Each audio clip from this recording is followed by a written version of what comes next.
Hello. Welcome back to the bench.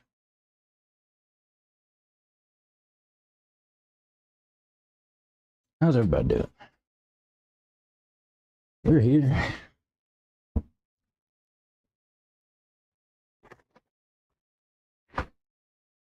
Moving around, cleaning some stuff up, grabbing some stuff out of the car. Be right back.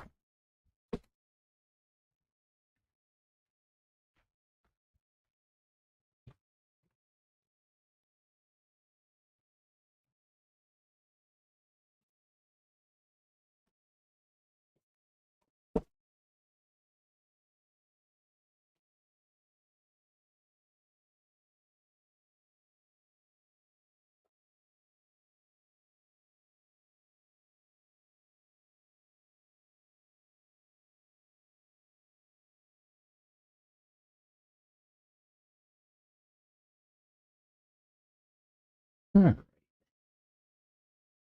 we're gonna do today. Gotta get some batteries on charge. Gotta do some truggy work.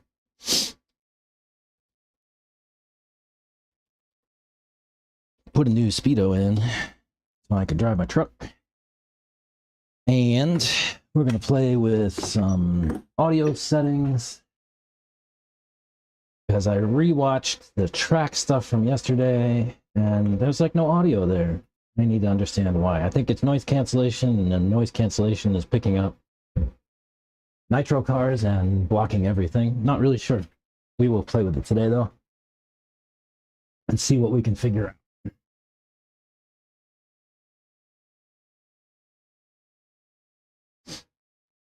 I think there's some folks here. Maybe we can get some folks involved. Come and play with us. Do some track runs, something like that. We'll see. Let me go see what I can do.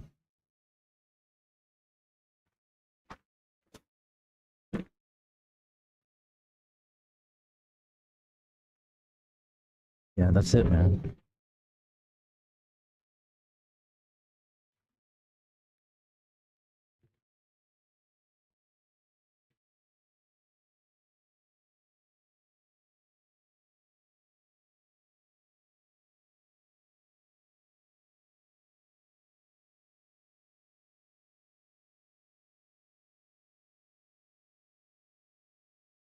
Go see Abram.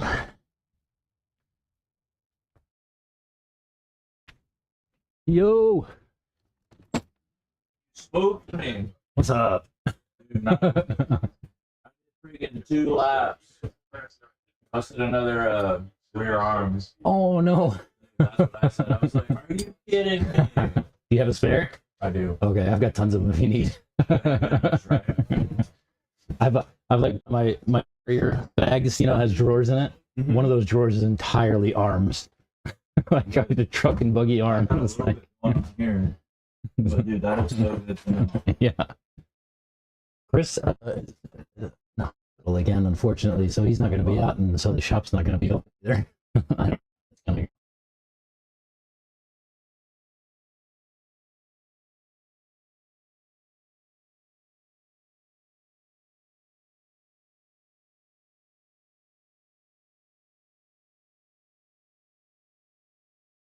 Damn. Fuck. I won't be here on Saturday. I'm going Bronco off rodeo. Where's that at? uh, Horseshoe Bay, which is like on the south side of Lake Buchanan, I think. It's like an hour and a half west. No, it's so like Ford has like they have built these like places, right, where you go and like if you're a Bronco owner and they put you in a Bronco and then take you all off road like all day and teach you stuff and all kind of things. Yeah. Not yeah, in a different car. Yeah, Terry Ocean. Terry Ocean. Yeah. Well, it'll take me along. No, you have to sign up and stuff like that. And like there's actually it's kind of expensive. It's like $200 a person, but like I get the free because I bought the thing, Right. but like pay for it. Tim to go. You would think it's like $200. As many people that can fit in a Bronco Yeah. could go, but they're like, no, it's by that dead motherfucker. Yeah, and they should go the other way. You know, mark the price up $500 and shut up. To, you know, like just increase the overall rate Yeah. for shit situations like that. Yeah. But then you would still have the people that want to do it by themselves and are willing to pay for it, right? In product, we would say that you know, customer enablement is a part of development, right? Sure. and that's ultimately what it is. It's customer enablement, right? It's like, Right. hey, you bought my product. Let me show you how to use it. Right. Dude, that is pretty cool, though. Yeah. Honestly. But it should honestly, like, customer enablement should be a part of anything, any product that you're going to go and put out, right? Like Right. like, here's my product, here's how to use it, right? Like, otherwise you leave people to try to figure it out on their own. And you're flipping those hose down and shit. Like, God damn. Yeah. And now you have to deal with all kind of feature requests that you probably wouldn't have had to if you had enabled your customers properly in the first place. Yeah. Anyway, I'm gonna go hang out today. I'm streaming. Okay. You want to run some laps or something? Dude, Come and grab me. I'll be there sooner than later. Like I Yeah. said, I was like already. I had rebuilt my front diff, my center diff. The last one after I burned a pack. 2 laps later. Fuck it. I did that yesterday. Yeah. I had in the snack shack. There's a leak in the ceiling, and like we knew about it, and I sent Charles up there with some caulk to seal it up. But Carlos, you sent Carlos up there. You sent Carlos up there. Yeah, he's spry. Yeah, Right. despite the fact that he's the same age as me. Yeah. I sent Charles up there to try to button it up, and I thought it was good. But when I came in yesterday, that whole table was wet. And the main one you work on? Yeah, the main one I work on, and then my truck was sat there, and it looked fine. It wasn't wet or anything, but like I plugged it in, I set it up, and I took it to the track. I ran a lap and about a half, and then it just like it would, if I pulled the trigger, it would go like, and like just give a little spurt of power and nothing else. So I go, and yeah, what I started messing with it, and it looked like kind of a bad sensor on the motor, because like I was watching the temperatures on the speedo, and they're going like up and down, like cycling like 85 to like 150, and the thing's just sitting there cold. So I'm like, okay, there's something wrong with the sensor. So I swapped the motor out, and I still had the same problem. And so the problem was the speedo, unfortunately. It was the speed controller. Mm-hmm. Yeah. I honestly, so far, I really think that these oxides are the way to escape it. I just have to stop doing dumb shit like letting cap packs blow and like leaving them sit next to water. Honestly, like all of my failures with those things has been me. And like that, honestly, for me, like that's the best thing, right? Because I'm used to these speed controllers that, like, you know, they just fail for no good goddamn reason, right? At least this way I can say I did something wrong. Right. The other one's like, if you got a bad sensor in your motor, it's gonna blow up your speedo. Like, what? Right. Come on. And I swear. That's it. Did you just get here? Yeah, just Okay. I was about to say. pulled it. Oh, I've been here an hour, basically. Oh yeah. Perfect an hour. And like I said, I was like, man, I really need to rebuild my diffs. I had meant to do it.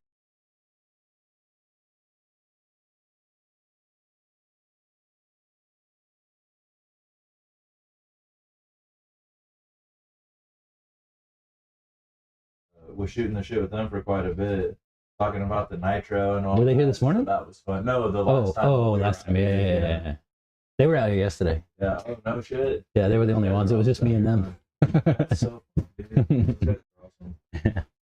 Santos and Reggie are on their way out to Cali for TNR. Oh no shit. Yeah. So that's the next big one, huh? Yeah. Hey, dude, those guys out there have. Yeah.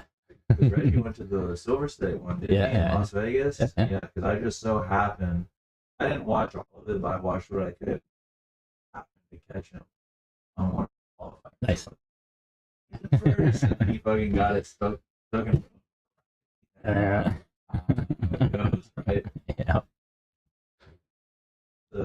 You have the finances and the time, dude. That's so much fun. Do that shit. He was a football player. Yeah, He's got he's got all that. like, bro, he's got fucking money. Okay, that makes sense, right? Yeah. You see him rolling around in a $250,000 car. Yeah, and you're like the badass under with the badass trailer and all that. You're like, what's this guy got going on over here? About that. That makes a lot of sense now that you say that. It helps things that he's also a treat of a human. Sure. Like he's just a fantastic person. Right.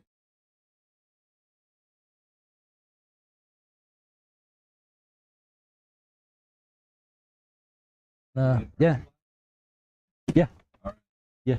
Well, he's listening. He probably be. I don't Mr. know. Mike, who the fuck? Oh.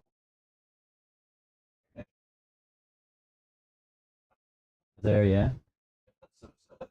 My stuff. I was on there, yeah. I didn't know A that. chance to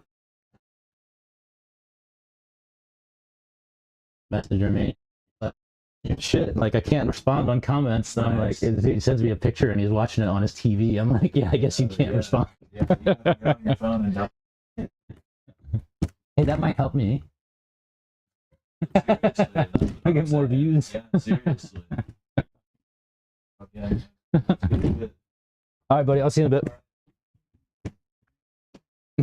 Right on.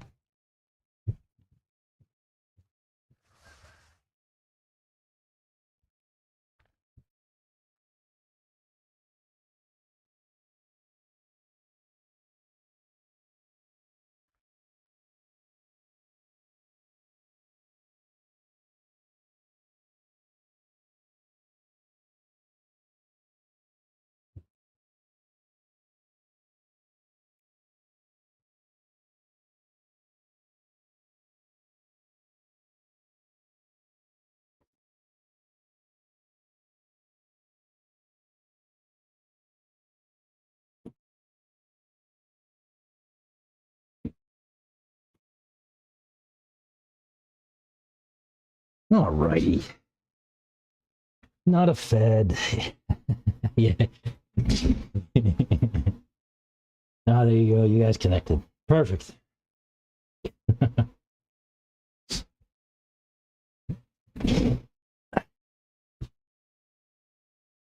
Subject. Sounds about right. I need to screw with some stuff today. Audio, I watched back the video from yesterday, and I have noise cancellation in my software, and it looks like it picks up the nitro and then it blocks everything, and I need to fix that.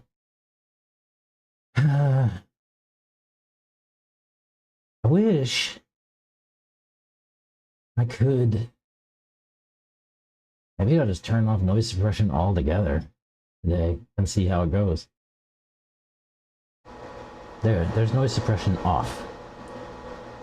Can you hear much noise while you're writing your notes? Oh, cool.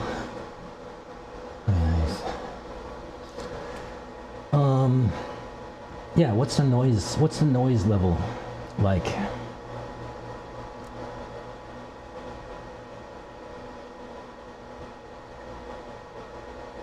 Sometimes the noise cancellation works too good. You hear a lot of background noise now? Yeah, I've got a charger running on the table kind of behind me. You can probably hear the fan. Dang. I wonder if there's a way to soften that. There's noise suppression back.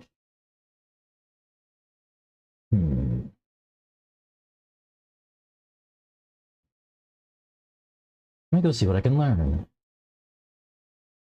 I can even do stuff like bring my face in while we go and browse the internet and find some kind of answer.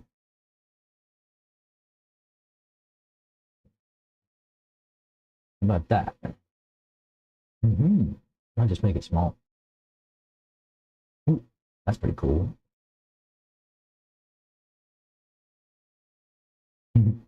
How's that?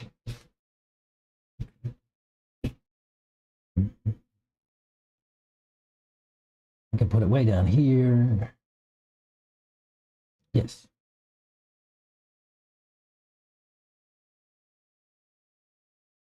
Right on. Let's see what we can learn.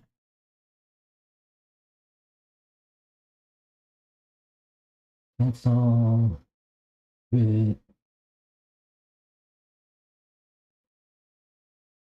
Let's see.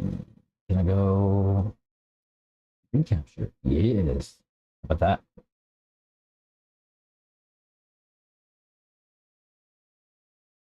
Let's see. How does that work? You guys see all that?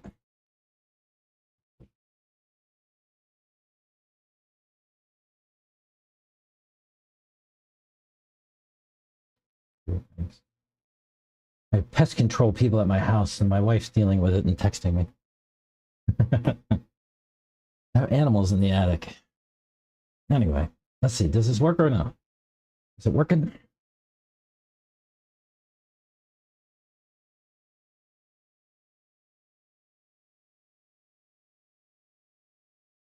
Uh-oh.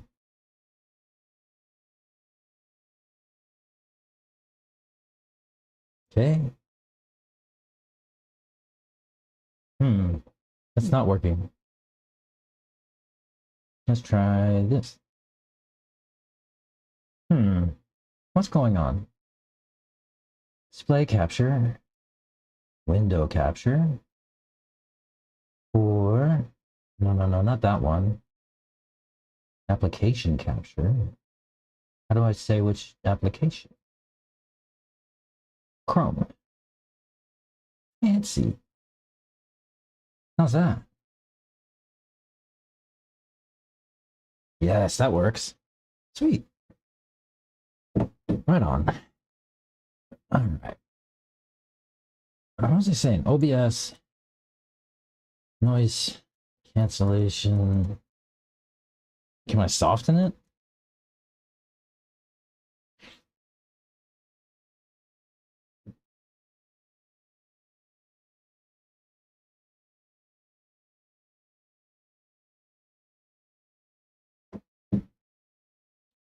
You can adjust the suppression level in the noise suppression filter.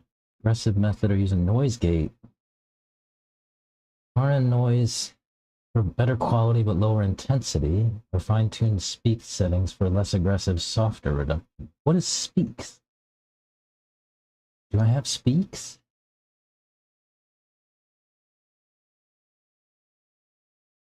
Noise suppression. Speaks. Ooh. If I use the other noise suppression thing, I can actually change the amount of volume. That's really cool. Okay. Well, so how does it sound now?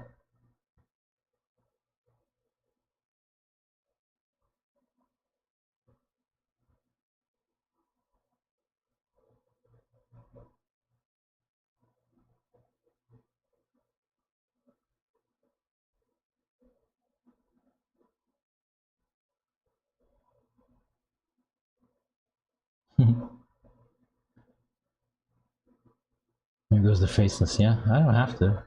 I can stop. Bye. I just figured looking at my bench is boring.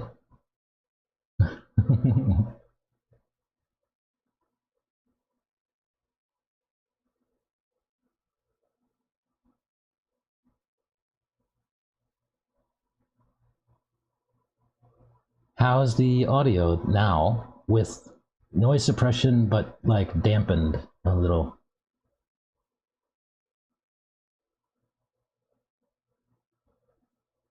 Hopefully there is noise but not very much. That would be ideal.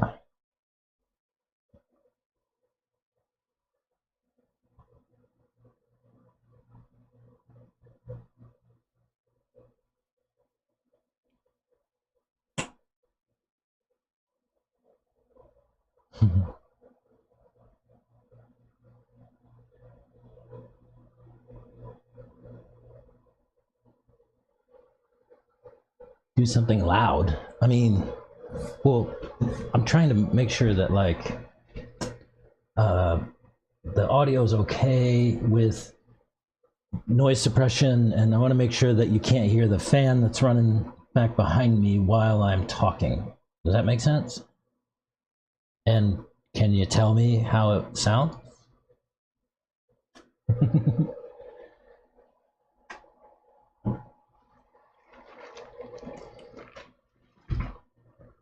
I always talk about RC stuff but quickly get off topic. That's just how things work here. We start on RC stuff and then we end up talking about life. I don't know if it's good or bad. It's just the way it is.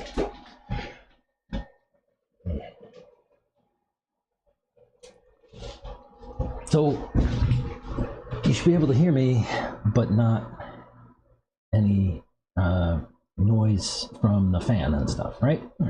Good. Sounds fine. Thank you. Well, I got to do some stuff today. I got batteries on charge. I need to put a new speed controller in this guy because that one is no working any longer. We'll get a replacement for it. If you were with us yesterday, you know that I had some water incursion into the snack shack, and I think some of it got on my truck and ruined my electronics. So I have a replacement. I'm thinking I'll solder that thing in today and go, because I'm dying. I can't live without a truck. I mean, I like my buggy, but my truck is my love. So let's see what we can do.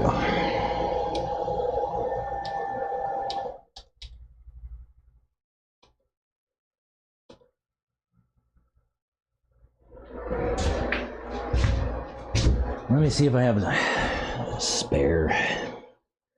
The chat lag is annoying. Yeah, well, so here's a struggle I have with the chat lag. There's a setting I can change to make it low latency, but you cannot do it in the middle of a stream for some reason. I could maybe stop the stream and kick it, but the trouble is it takes a lot of bandwidth, and I'm on a wireless connection, right? Like I'm on a Wi-Fi connection to a cellular wireless router. I could try it. I have it on the low latency mode now,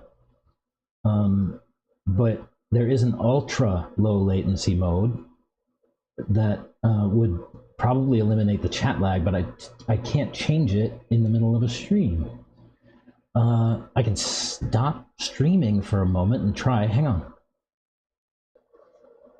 No, I can't. It doesn't let me change that setting at all post stream start.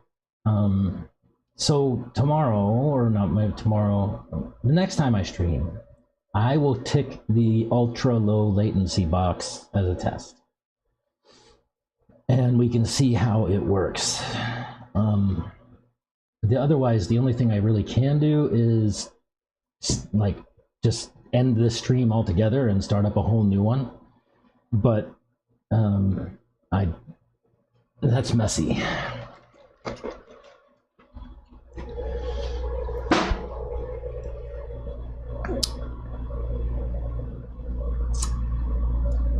Yeah, that's messy. I can try it though next time.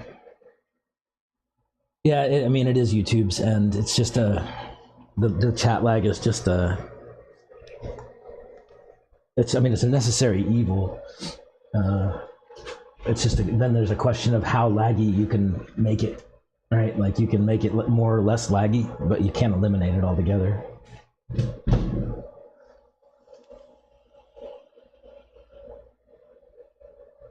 All right, let's get into it. I don't have a whole lot of time today. I need to be out of here in about 3 hours. So we'll dig in. We took the shocks off of this guy yesterday to put on the buggy. We'll bring it back and we'll do a hardware install.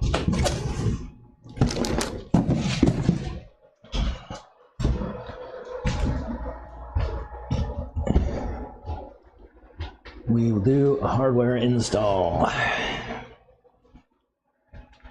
Right? We're gonna need a soldering iron. And we're gonna need some tools.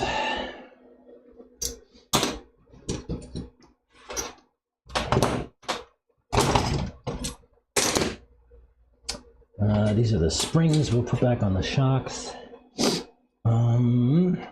What other tools do we need? We need a 1.5. I went through here yesterday and moved all my stuff around so it wouldn't get wet, except I just kind of piled it up and didn't organize it, and so now I'm paying that price. Sounds pretty common here. Shoot. Well, I have a handle and I have some tips.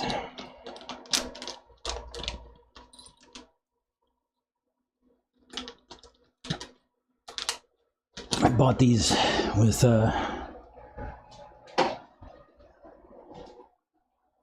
from Jared Tebow products.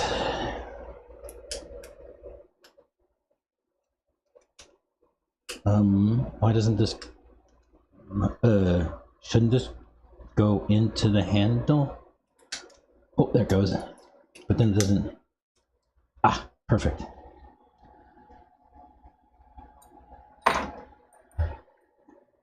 Give us a 1.5 tip. Cool. Soldering iron.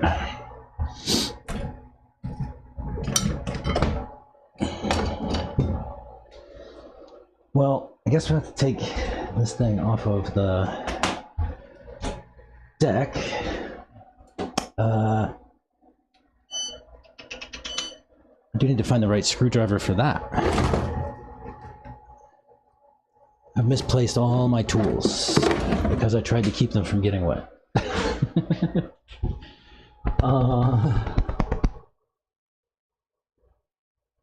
I had a little driver. Oh, there's the other 1.5. I had a little Phillips head. Ah, there it is. I need to find some non-machine screws for these speedo mounts. They're Phillips head, and nobody likes Phillips head.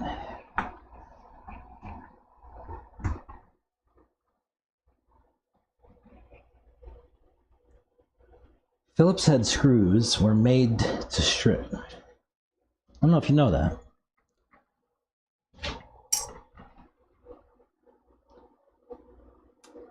They're designed to strip when a machine hits them too hard.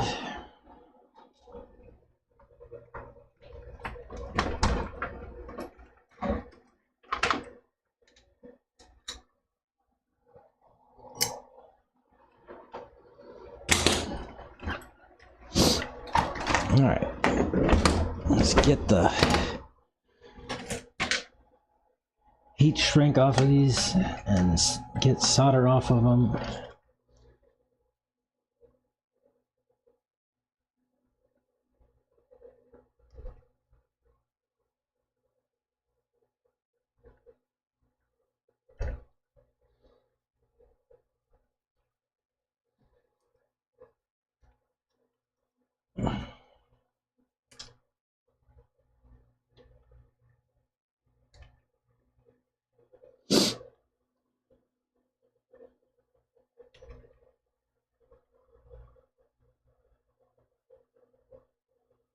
I'm just cutting the shrink tubing here, trying to get it to split so I can get it off.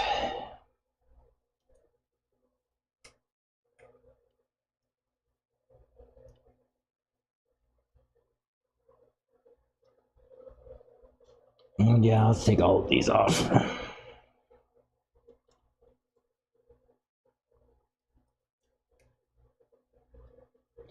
And I'm going to take this cap pack off of this one and put it on the new one with a new cap pack off of the new one and double them up. I had a cap pack fail and it cooked the speedo on this high current application. My fault. I should have paid more attention to my cap pack.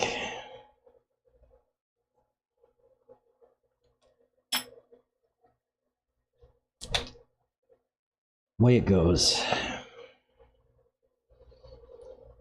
Can't win them all. My buddy, he used to always say, you can't win them all, shithead. Every time you fail, that's what he would say. Can't win them all. Love that guy. I wonder what he's up to.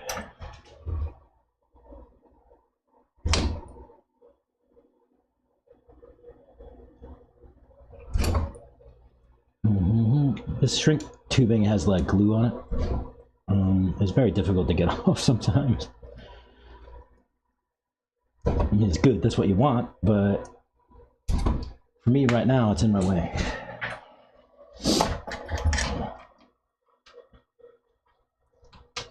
There we go. All right. Soldering iron. I need some heat.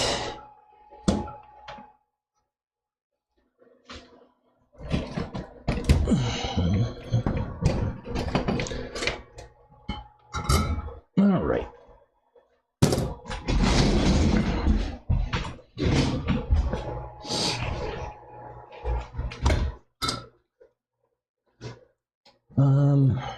We'll just replace most of these wires, I think. I'm gonna do my solder.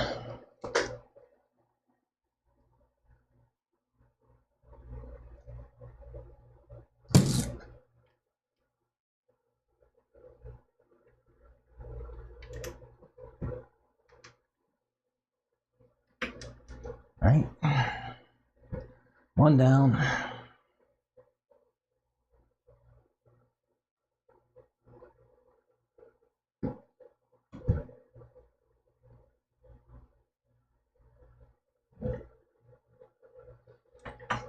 Two down.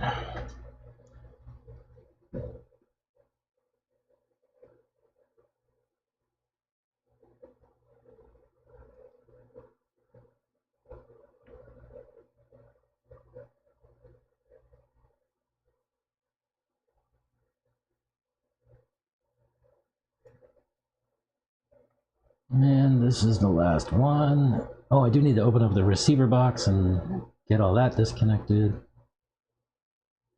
And we'll come back and tin this all up. Make sure I can find my thermal paste so I can put my heat sink back on the deck.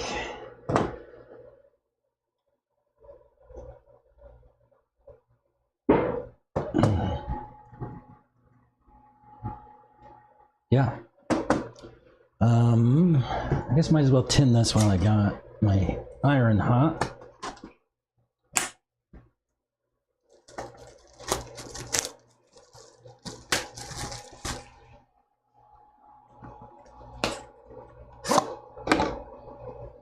These are nice.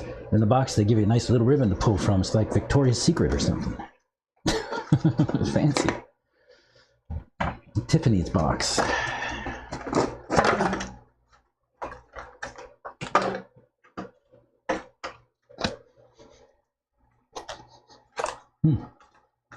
Smells like electronics.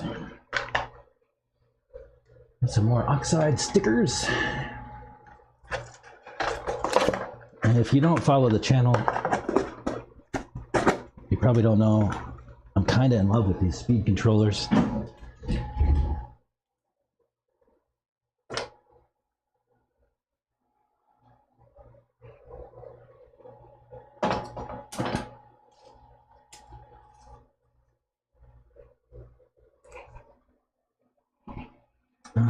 Philip was a-hole. I buy all Torx for my non-RC stuff. Fasteners is one place I never cheap out. I need to take the doofus soldering master class next time I'm out.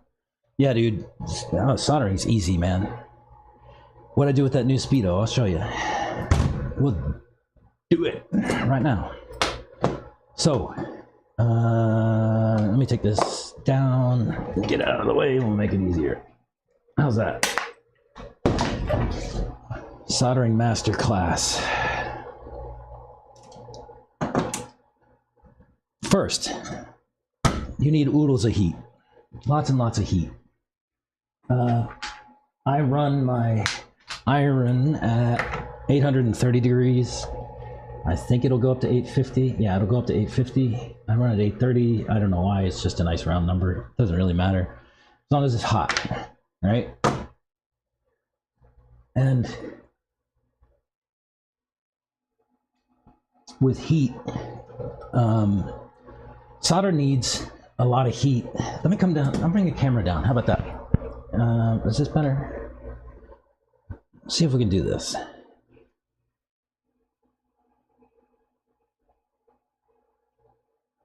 How's that? A little bit better, right?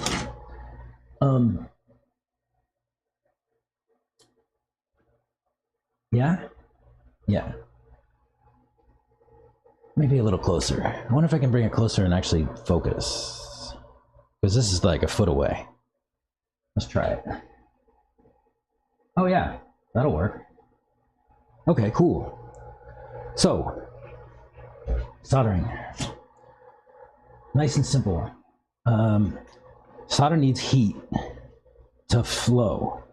When I say flow, I don't mean like you melted it and it now like runs a little bit. I mean that like it flows and makes a connection to the metal around it, right?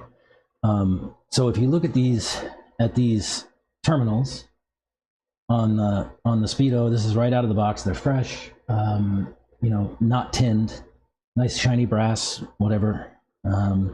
What we're gonna do is heat these things up a ton and make sure that the solder flows on it. Now I'm gonna show you what that kind of means, right? So I'll take my iron and put a lot of heat in, and then put the solder, like after I feel like it's got a bunch of heat, like I'm just sitting here pouring heat into it, right?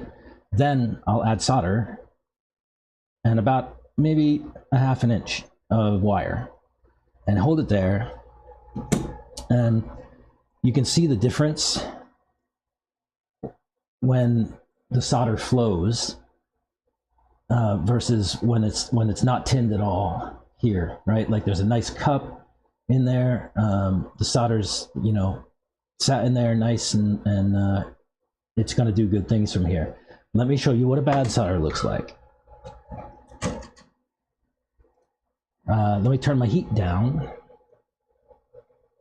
No, don't. Yeah, don't. Let's try to go standby. Hang on. Let me turn my heat down to like 550. All right. We're gonna get a cold solder.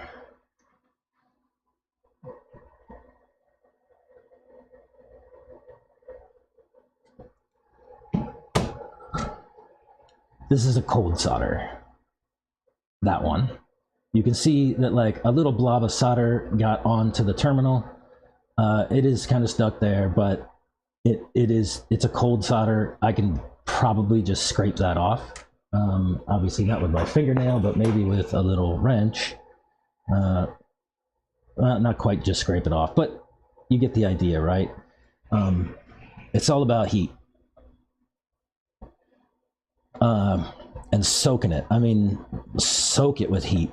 I think people are really afraid of getting into the heat on these things. They think they're going to cook them.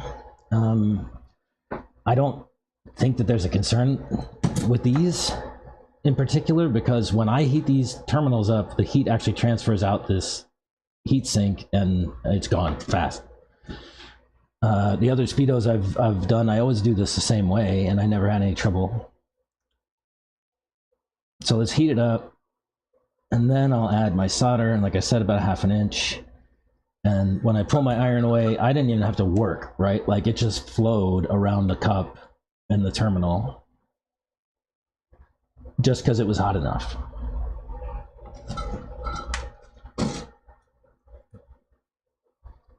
So that's, and this is how, so you have to tin your terminals like this, right?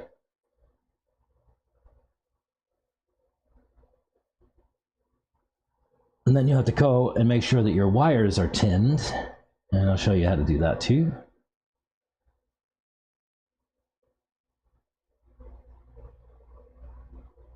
No, see, that one didn't go, right? I didn't get that hot enough, and it did not flow. And you can see what the difference is between them.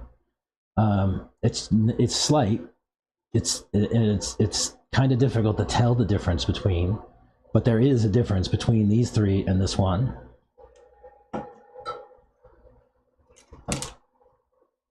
So I need to heat it up more, and then hit it again with a little bit more solder, and now it's flowed. So lots and lots of heat, half an inch of solder ish, something like that. And then for your wires, these came pre-tinned on one end but not on the other. So what I'll do is just give a little strip on the end of the wire. You can use a knife, use dedicated strippers, whatever you want, doesn't matter. I'm mostly just looking for a bit to tear off that is not going to split once we get it hot and get solder in it. So then you just twist the end of your wire. I don't have a helping hands kind of thing right here, but you can use anything as long as it just holds your wire up. And then just come back and heat up your wire. This is the same sort of thing we did with the terminals. I'm just letting the wire sit on the heat for right now. Like it's just heating up, that's it. And then I'll start to add a little bit of solder, right? And wet solder makes heat move faster. So then you can start to come in and put solder on the top. And you can see that goes, and it gets wicked in to the wire. I try to run about 3/4 of an inch of solder into the end of a wire to tin it. It leaves a bunch of solder on the end like this, so you can flick off when it's wet. But the important thing is that it runs down into the sheath, in the shielding, right, or the insulator, whatever you want to call it, and makes it a little bit sturdier down at the end. When we drive our cars, the wires are always going like this, and it's going to break the connection eventually, right? It's just metal fatigue. It'll eventually just break, and you'll be up the creek, right?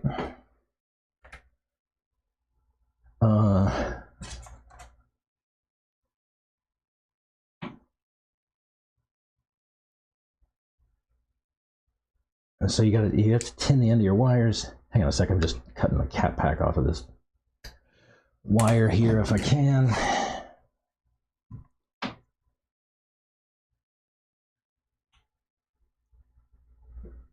If I can. There it goes. Hopefully I didn't bang it up. So then for actually connecting these things, these are tinned already from the factory. I'll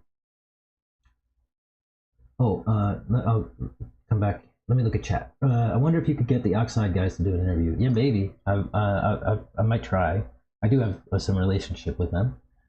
Hatcam would be good for this stuff, maybe. But I'd like better to. I mean, this camera is literally. It's a foot. Stupid question, probably. Why don't you have to add extra flux? Is it really necessary with good rosin core? No, you don't need flux. I have some. I use this is a tip cleaner, but it also has flux in the bottom. You know, I can go in and hit with the iron and get it cleaned off, right? There is flux in the solder wire, like you said. I don't know what the percentage is. 1.8%. It's usually enough. Really, you're just trying to wipe out the oil and dirt that exists, and use the flux plus that heat. You know, like I said, I run a high heat. Flux plus heat will knock out most anything. So I won't. These are all tinned already, so we just need to get them heated up and connected, right? So same thing. This is it's got a nice flat spot on the iron, right? So I'll just hold the flat spot, like right up against the wire and the terminal, and then eventually the wire and the solder on the wire will kind of soften, and it'll sink into the terminal, and you can feel it. Like you can feel the wire actually like sink down into the terminal and make a nice solid connection, and then you can remove your heat and you have a nice joint. This solder doesn't want to cooperate. Wait for some wet, that'll fix it up. Let's try that. Typically these manufacturers, when they send you pre-tinned wires, they use silver solder, and it takes a ton of heat to melt. The thing that you can do is, just like I did, if you get a lower melt rather solder, and add it to the heavier melt solder, right? Like so lower melt meaning it takes less temperature to melt it. Yeah, if you add lower melt solder to high melt solder, there's some magic that happens, and like just the fact that you have hot liquid solder. But the lower melt solder will mix in with the higher melt solder, and you end up with something that you can work with.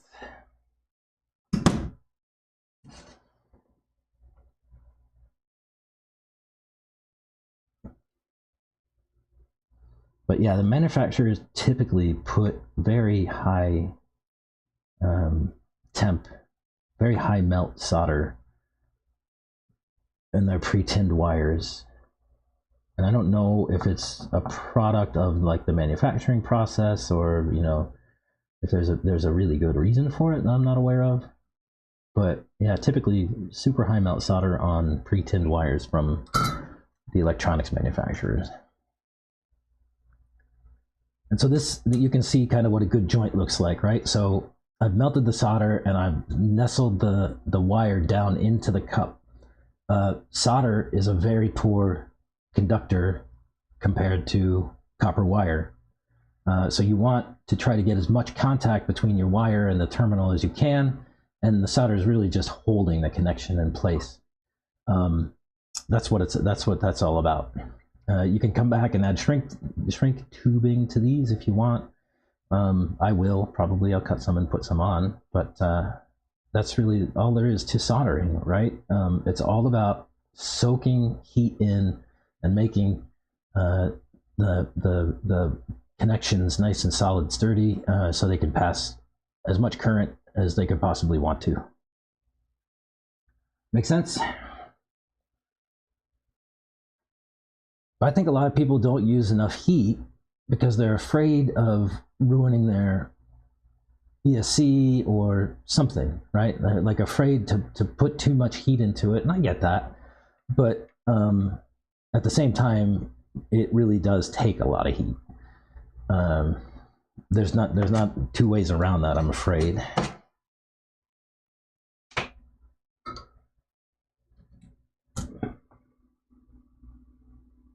But yeah, if you have any kind of rosin core, you'd be all right.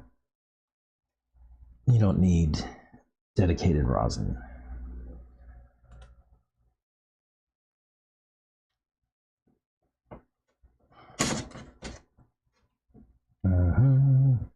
This is going to get a little tricky for the next ones because I want to do the cap packs in there as well, and so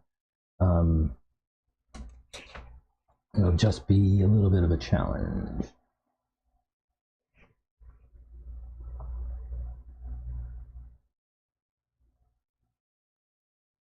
Sometimes you can hear when the solder melts down and the rosin starts to sort of work. There's like a little squeak kind of noise that comes out of the joint. It's like it almost sounds like a bubble escaping or something like that. If you pay close attention, you can hear it. I'm certain you can't hear it on camera, but because it's very small sound, like it's difficult to hear. Oh right, let's do this.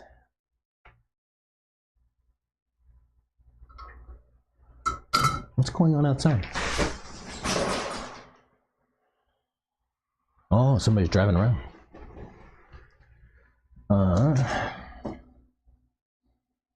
I'll just see if I can solder these together.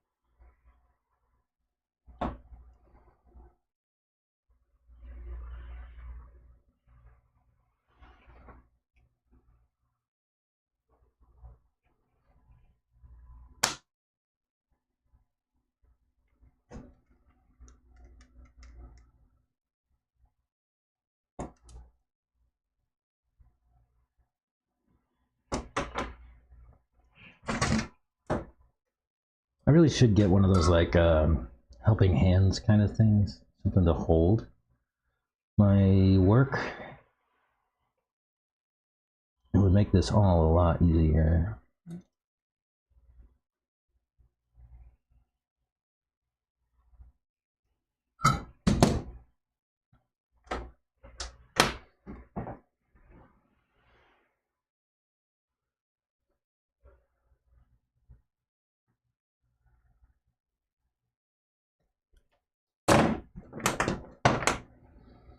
One day, I'll get me one of those helping hands things.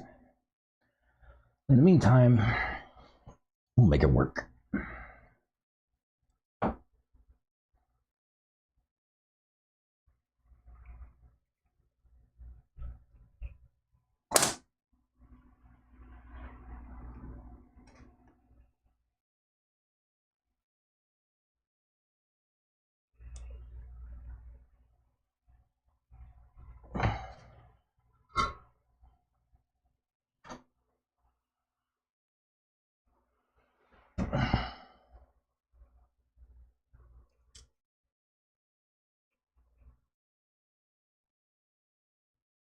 Come on, heat.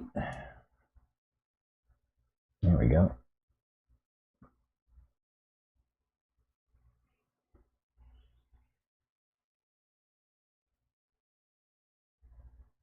All right. So from there, we have both our positives. All right. Is that gonna work? Chat.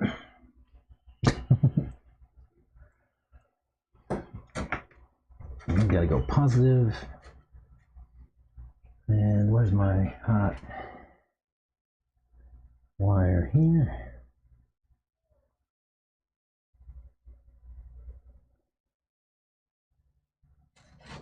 So what I'll kind of do is use my battery lead to press the cap pack leads into the cup and then hit it all with heat, melt it all down.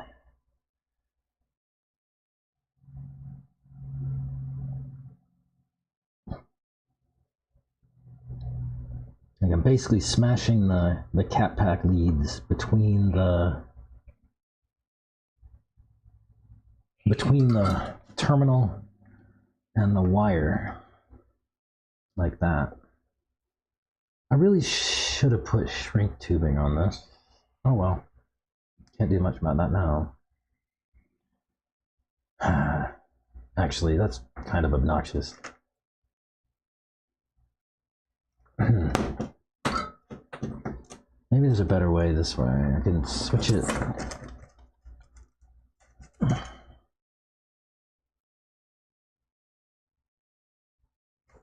That'll work. Okay.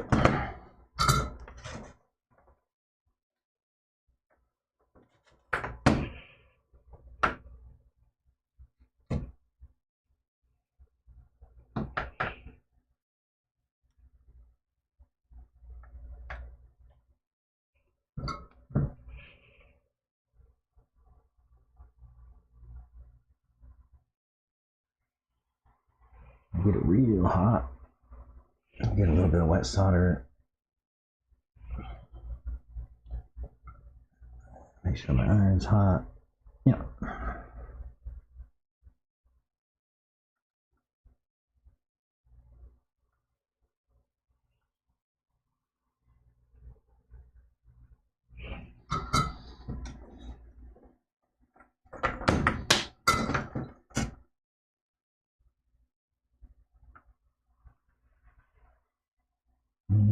I'm just trying to soften this a little bit and see if it'll bend.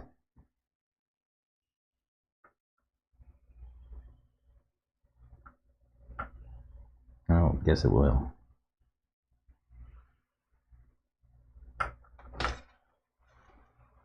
Maybe that's okay. But it looks like everything is nice and soldered. You can test rather, your solder connections by grabbing your controller, whatever it is that you're soldering to, grab the wire and really pull on it. I mean, I'm putting a good, probably 15, 20 pounds worth of force. Like really tug. I mean, you can see when I let go, my finger, right? Like the blood rush back to where my finger had the wire, right? But make sure that those things are nice and solid. And then we'll go and button up the cat pack wires.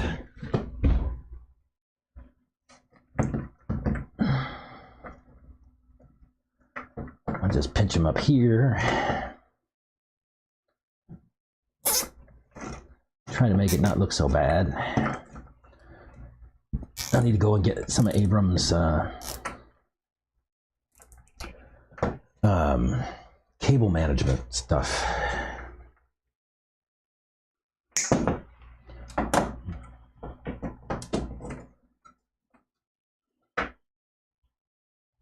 That looks good. I mean, it doesn't look great, but it looks like it's going to work. But you want to make sure that there aren't any kind of incursions between terminals, I'll say. How about that?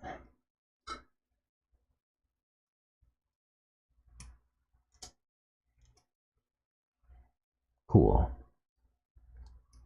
All right. So the last thing you want is a spark. All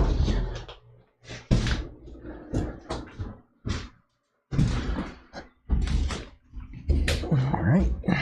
And then I'll just strap these to my wire, and we'll call that part done. Then we just need to get it in the car and solder it into the motor, and we can go for a drive.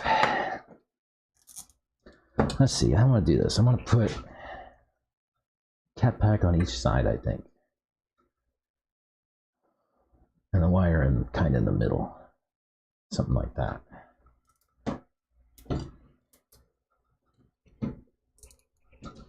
Something like that.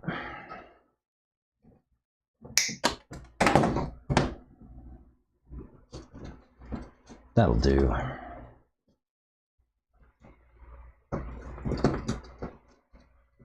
Yeah, that'll do. Perfect.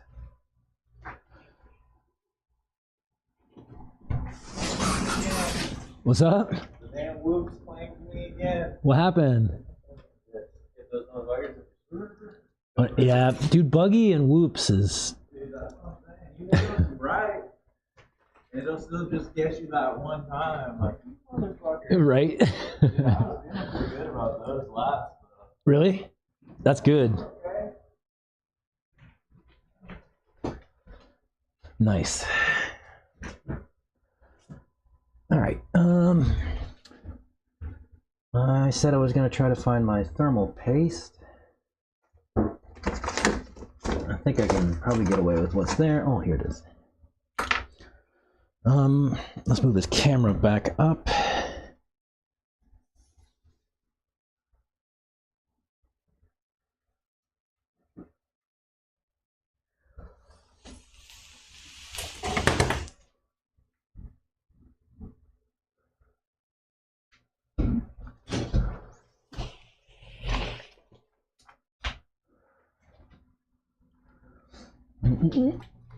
Did you break anything?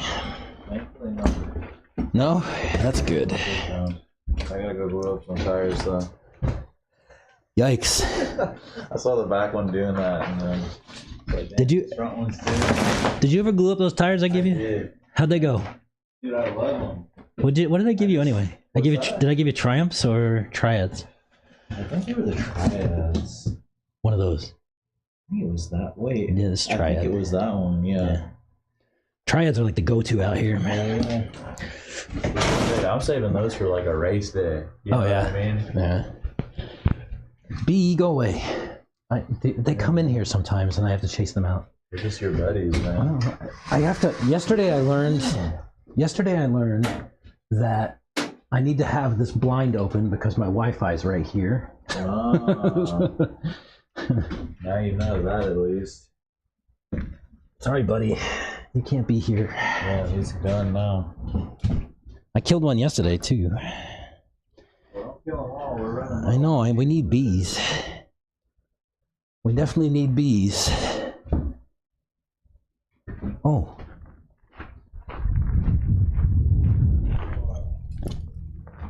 Are you about ready to do some more laps, or? I'm getting there. I gotta finish putting this speedo in.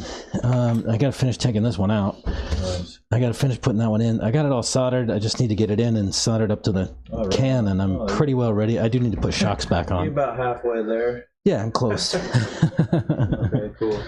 Yeah, maybe another 15 minutes, Sure. 30 minutes Yeah, at the take your most. time. I'm gonna go glue up and then see about this back dude. All right. Do you have everything you need for glue? Yes, sir. All right. Yeah, I'm just gonna glue it up and call it good. I want to run these super soft. Cool.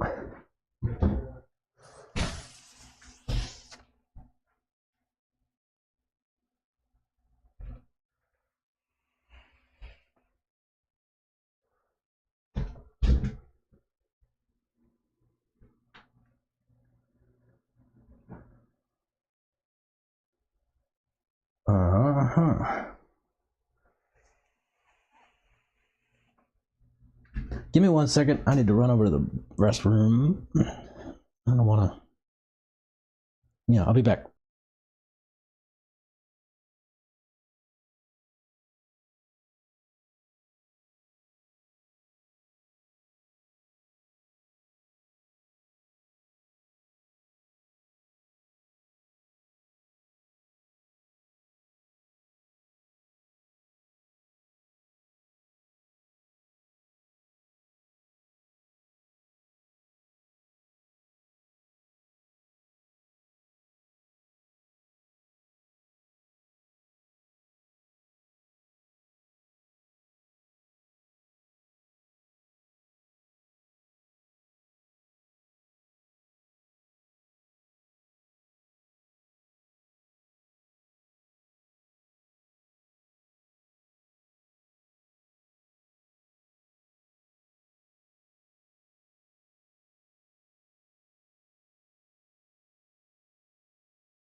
Sorry about that.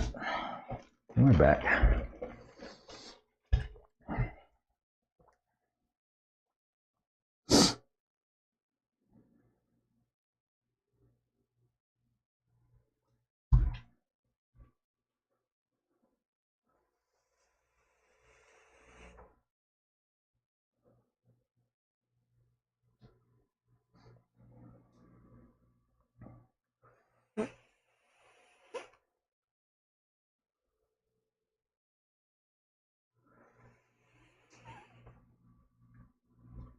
All right.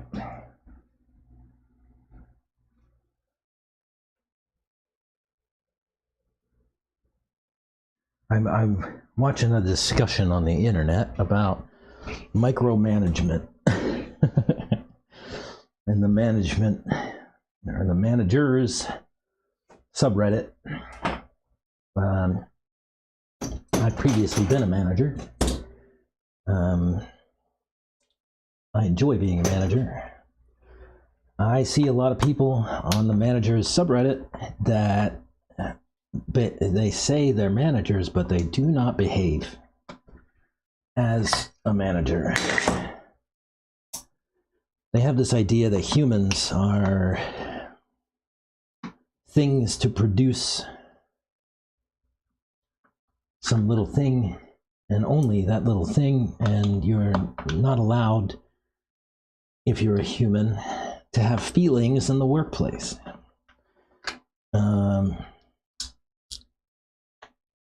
This particular discussion was connected to a political discussion, which is always fraught with danger.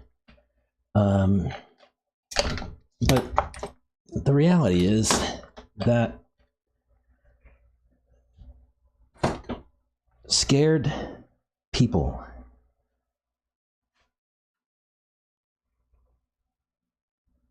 are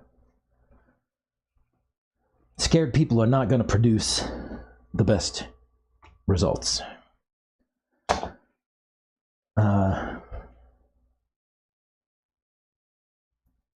How to talk about this without being political? The topic here was around a manager who has employees in a liberal area.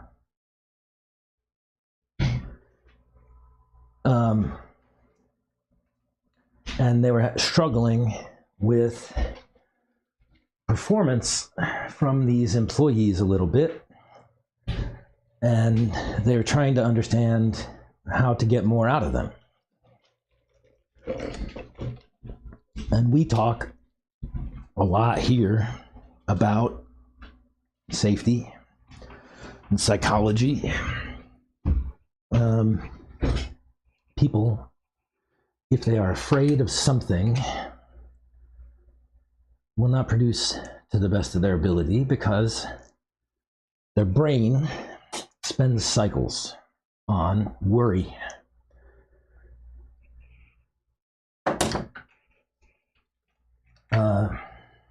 And if you can bring the worry down, you can get better results out of them. And so then the question kind of became, okay, well, how do I deal with this worry? And, what is this? And I feel like I should talk about this. Hang on. You should see me while I talk about this and understand that, yeah, just understand. Let me see what I can do. I'll just make me bigger. How about that? So my struggle is in this world that we live in right now. We have authorities. Some of those are chosen and some of those are really, really not, right? Um, we're born into whatever place we're born into, um, and we inherit whatever authority is in place whenever we are born into that place. In this case, you have some humans sitting in a liberal city in the United States, and in the United States, the inherited authority is the government.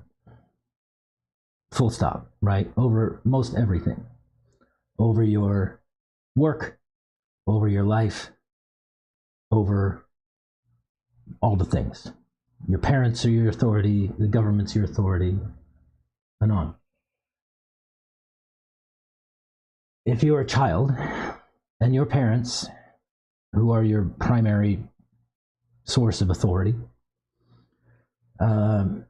behave erratically, you'll feel unsafe.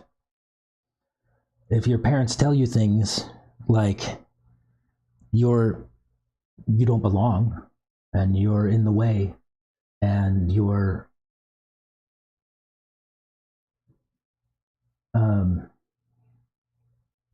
something other, how do you deal with that, right? Like how do you square the fact that like I'm a child, my authority is behaving erratically, they're saying all these things, and they're saying these things about me, you know, I'm just a kid in this family.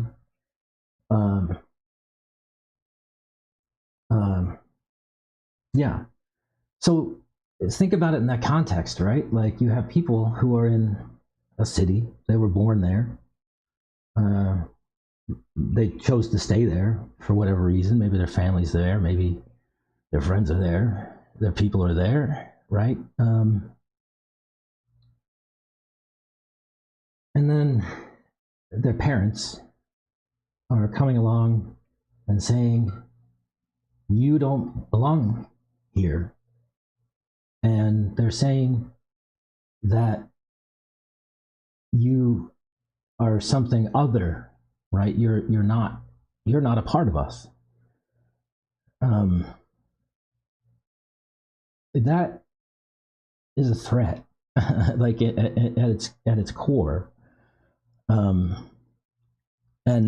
I don't know how to separate work life from regular life when the authority over all these things behaves erratically and tells you things like you don't belong, and then you go and see them do things, right? Like you see your parents now punishing your sister or your brother, and maybe you understand why, maybe you think you understand why, but you, do you? Like, do you really? And I don't know, man. I've just been watching stuff lately, and people are having such a difficult time. And all these people are asking all these questions about how to deal with other people and deal with these problems that they have, and these problems that are bleeding into other parts of their lives. It's not something that they have control over, and it's not something that they can ignore, because it's their authority that's saying you're bad, you're a bad person, you don't belong here. So now you have that person come into work, and that person, you expect to produce something for you. You want to do a piece of work in order to get money, whatever. But all of these things are still governed by this overarching authority that is behaving erratically. And I don't know how to get people to understand that people have these sort of like evolutionary things in-baked that they cannot control, or they may not even be aware of, that control them to some degree or another. And when a threat is sensed, it's go, right? Like it's fight or flight. We need to deal with this threat. And now you're asking people to come to work, which is, this part of life, but it's governed by this authority, right? You're asking people to come to work, which is, like I said, it's this authority over all of it. And this authority is behaving erratically. And, this is the challenge, right? Right, wrong, or indifferent, this is what people are dealing with. They're dealing with an authority that behaves erratically, and erratic behavior in your authority creates uncertainty.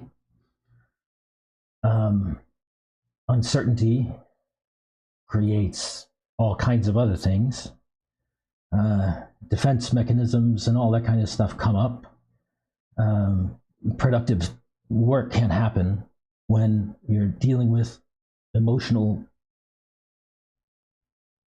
systems and chemical systems, because your brain is firing off these chemicals, and fight or flight mechanisms, defense mechanisms, everything. It's all going at the same time, and like conscious thought is here, but like then your brain has got this overriding thing that's happening over here, and being a human is fucking hard.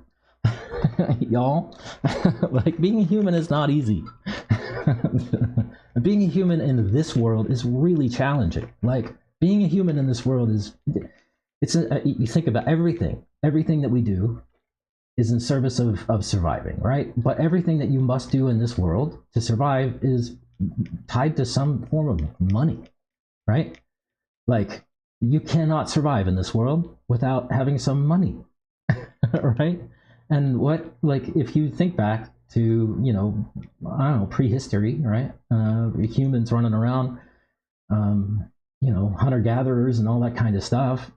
And yeah, they fought over resources and things like that, but not like this, man. Like, this is something else. This is next level crazy. And I just don't know how to square an individual human and human psychology aspect of all these things, and not have some like empathy for these people and some grace for what these people are going through, right? Like, you can ignore it if you're a manager. You can ignore that your people are struggling with something. You can ignore that they're threatened by something. You can ignore that they feel unsafe. But the truth is that their brain, some portion of it, is being consumed by worry, and they don't necessarily have any control over it. It's like, I don't know what else to say to people, right? Like, people want to say, oh, it's just work, it just needs to get done. Sure, but like, you're still, the words I said were, if a business relies on human labor, then understanding human needs are a requirement of that business. Period. Full stop. Like, you can't rely on human labor without considering that the laborers are humans. Simple stuff. Right? I think that if we could figure out how to treat each other more like humans and less like machines that are just made to produce something, some cog in the machine, whatever it is, and do it unemotionally. I mean, come on. That kind of thinking is stuff that was left in the industrial era on purpose, right? The last 4 decades have been around figuring out how to create thought safety, social safety, all those things in the workplace, because treating humans like humans is the right thing to do, and it's the thing that's going to make you the most money in the long run, because if you had people who are not concerned about things that are real or imagined, right? They feel safe. They're not spending their time worrying about something, whether it's real or imagined. Again, it's not important, irrelevant. They're dealing with something. If you ignore that they're dealing with something, you're like, they will never improve, and you will never have improvement. You have to recognize that the people that work with you, for you, whatever you want to say, are people first. And if you can make space for people to think about the things that you want them to think about, you can get all kinds of anything. You can turn a problem employee into a star. You have to make them feel like they are safe. Socially, workplace safety, all those things. It's as simple as like just caring a little bit of empathy with the people that you work with, deal with all the time. It doesn't take much. It does require you to disconnect from this industrial era concept of you just must do work. It kind of worked back then, I guess, but like, I don't know if it really did. Most of the things that I think happened were like, control structures forced it to work, right? At least, industrial era, again, right? Like the powers that be forced it to work. And then once it was shown to have worked by force, it was then brought into the rest of everything. And now we all have to deal with this. And here we are. Treat people more like people. Humans are humans. They have feelings. They can't turn them off when they come to work. That's not a thing.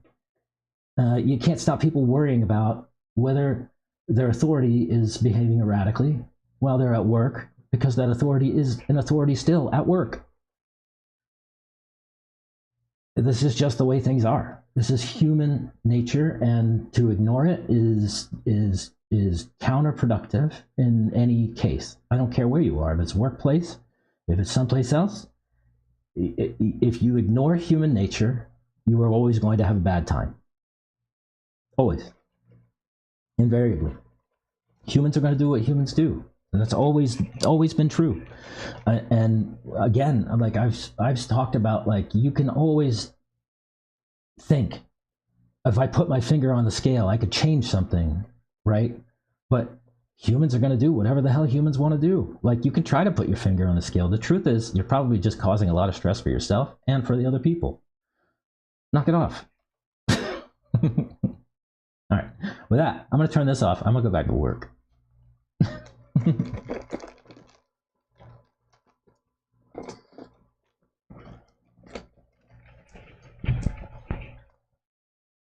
I don't like this idea that if you go to work, you have to shut off your humanity. It is gross. You cannot be a human in the workplace. That's what they say. The powers that be, the powers that created this paradigm, this world that we live in, this world where nobody bothers to ask whether or not the things that we have established are sane. They are established. That does not mean they are sane. They are to be questioned, just like everything else.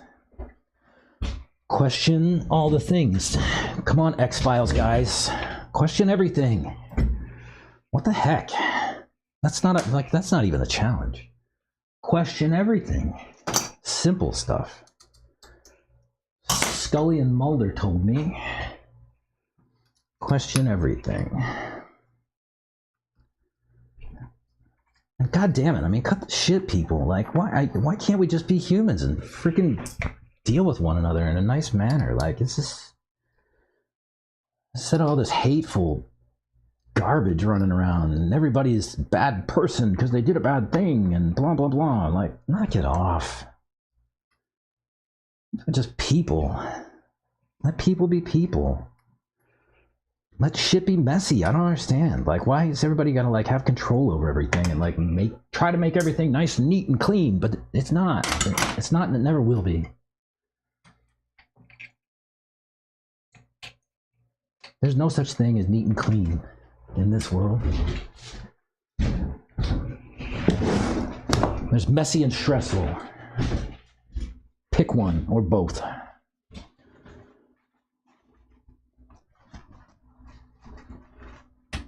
But we deal with all these authorities, and they all have a sense that if they put their finger on the scale, they can do something that somebody else could not do. And that's just not true.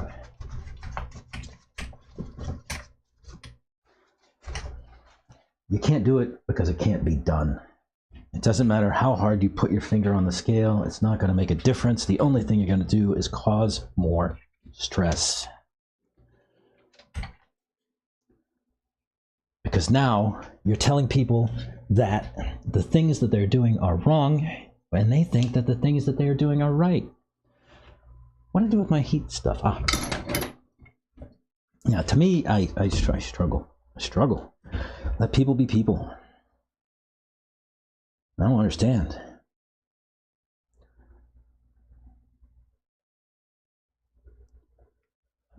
Cut this idea that we're all machines to produce some other machine. It's just what happened to us.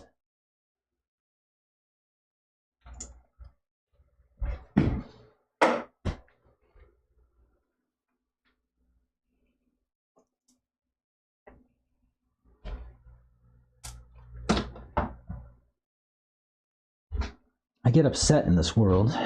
I'm somebody who feels everything deeply. I see news and I feel the pain of the people who are involved in those things. And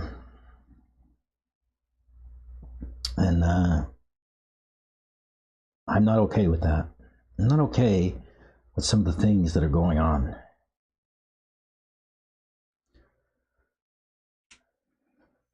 They violate what I consider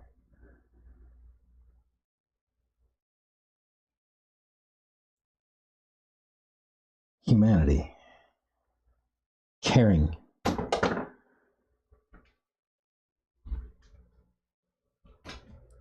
These people don't care. They don't care. They just want money.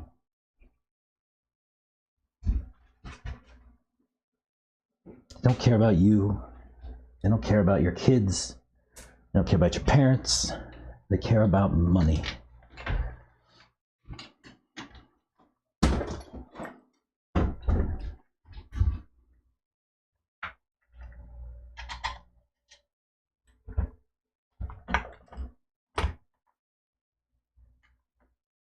We want to go to the center of that block.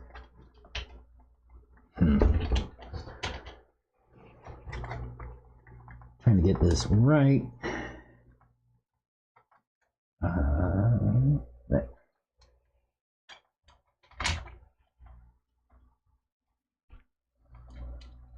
Your authorities only care about money and power.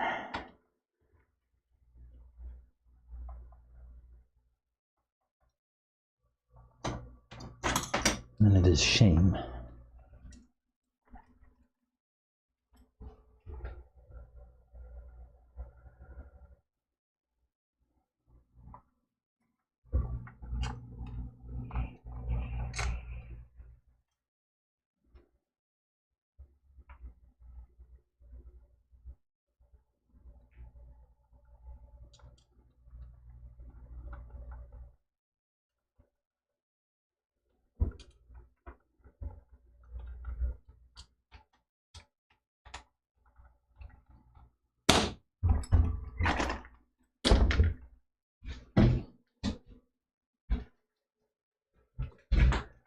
yeah, this world is very difficult for me to live in because I feel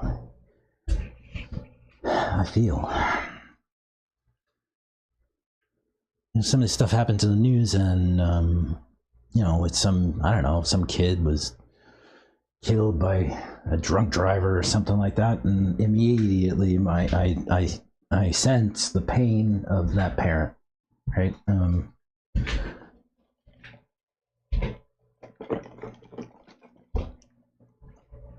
So the only thing I can do is seek understanding, try to understand why these feelings happen and why these things happen in the world and space. Understanding is the antidote to fear.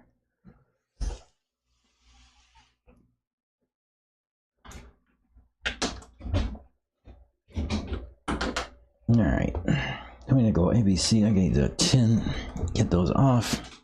Then we need to get some shocks on. Test her out, or him out, whichever you prefer.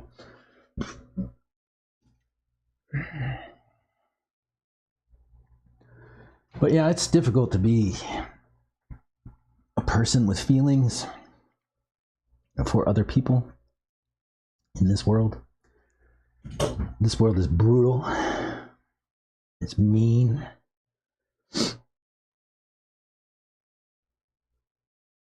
And none of us chose it. It was here, and we're made to deal with it. And we don't have any choice. So the only thing I can do is try to understand. Try to understand what makes people do the things they do, behave the way they behave. What makes power structures do the things they do, behave the way they behave. What makes authoritative organizations behave the way they behave. That's power structures, right? That's all I do in life. Try to understand. Seek understanding, learning in everything.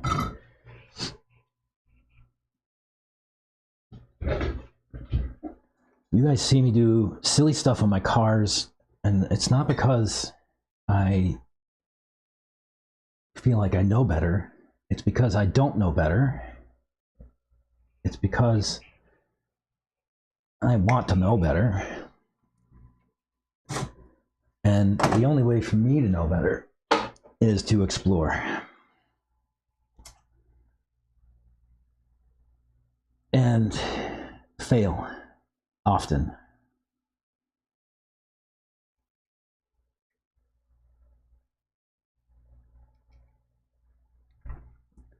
Failure is the best teacher.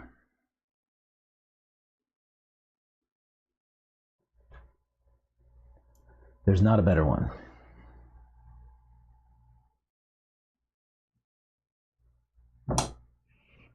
Let's tin that.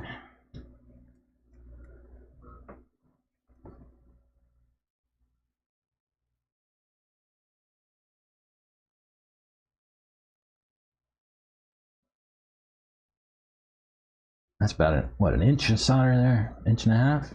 Like I said, I want to make sure that it gets all the way up into the wire, as I don't want that wire to wiggle free.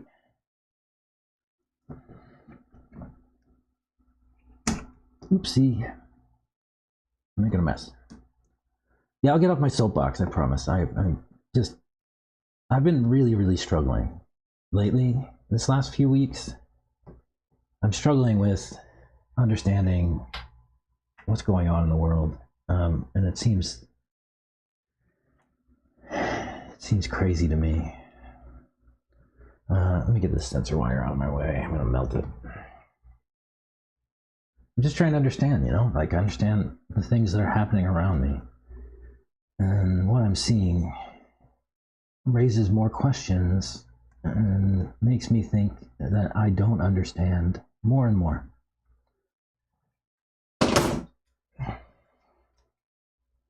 And whatever powers that be don't seem to care.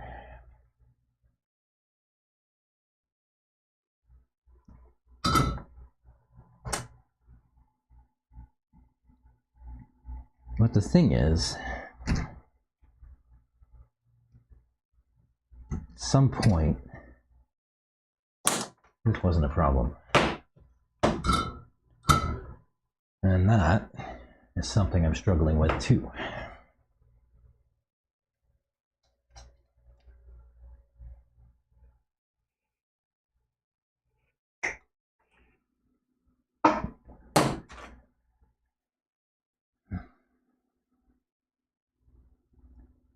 There are certain things that are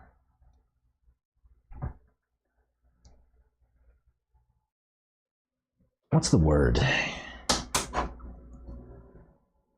It's not political, it's practical.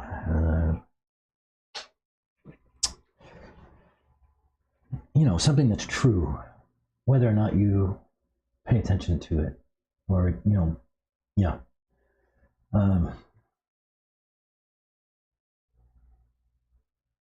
Yeah, it's one of those things. I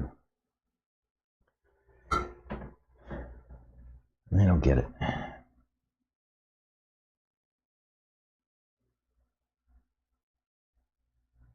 And the thing I really struggle with is, in this world,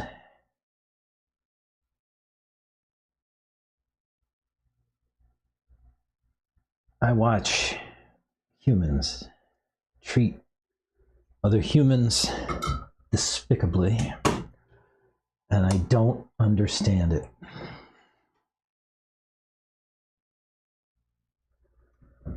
Watching a person mistreat another person because they were told that other person was other.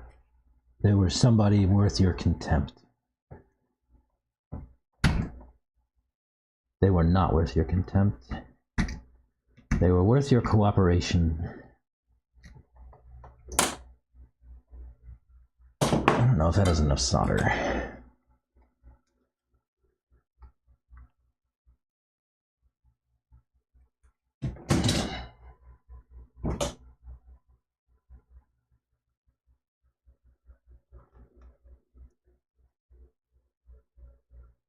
The other thing I struggle with in this world is that while we were all struggling with these things, we had people, other humans, telling us that we should be outraged. We should be mad.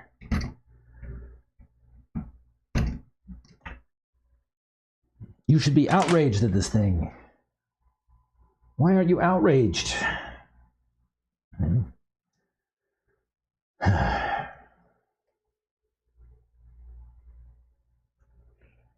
And they yell loudly on TV and the internet and the radio.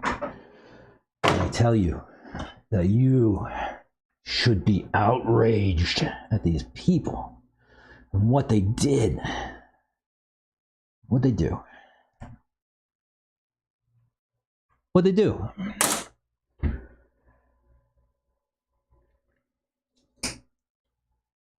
Did they kill somebody?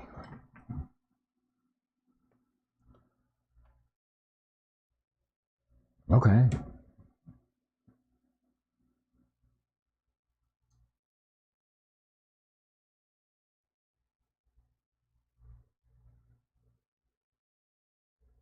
I don't know, man. It's just this place, this world is very difficult for people who feel.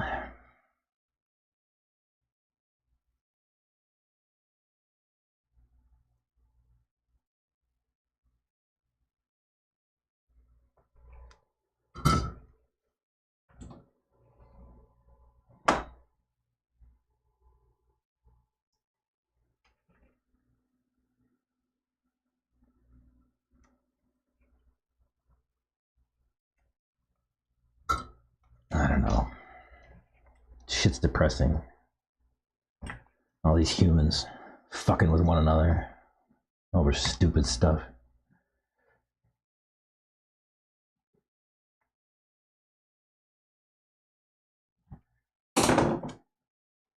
Instead of building things,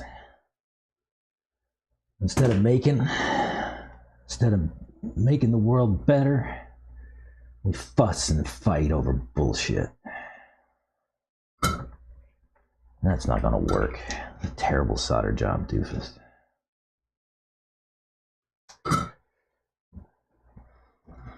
Smash it back together, I don't care.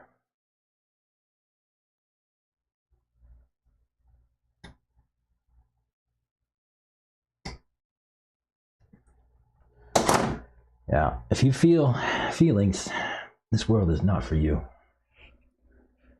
This world will tell you to shut those down. Don't bring them to work. Don't bring them. Keep your feelings to yourself. That's what they say. Y'all are out there like, why is this asshole telling me how he feels about everything? Yeah, well.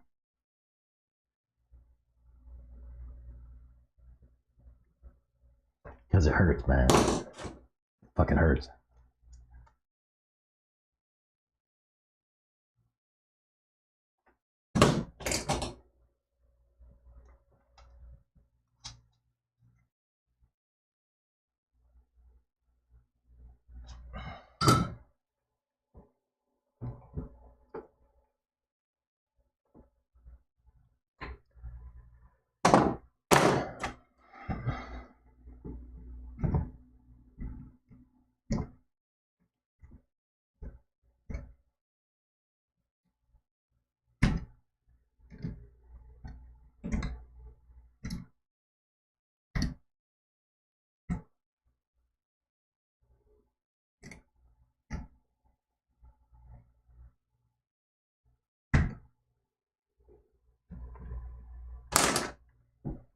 What do you think? Think we did it? Yeah, I'm sorry about my soapbox thing there. I'm struggling with this stuff lately. I'm watching the world around me, and it's just insane. Like, we're not taking care of one another. We're not taking care of anything. We're just yelling at each other, and it's bad. Things are not getting done. Progress is not being made. People are just yelling at one another in the void.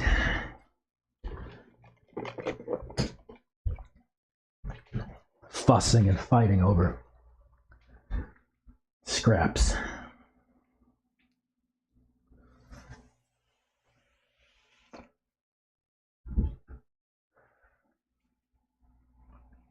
Gross. Humans be better.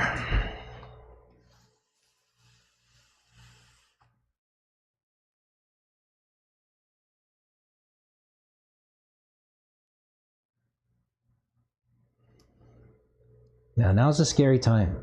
Now is a bad time for people who feel. I don't know what to do with that. It's just the way things are. You just have to be in it. I guess. Suck it up.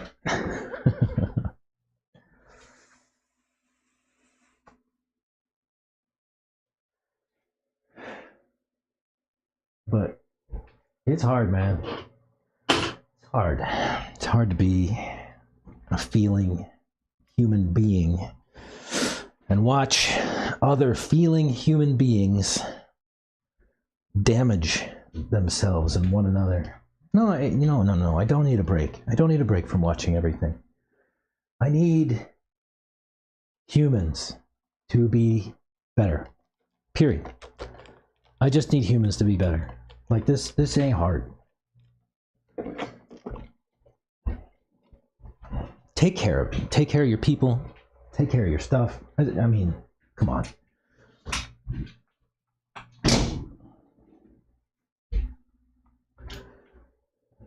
No, I won't stop watching anything.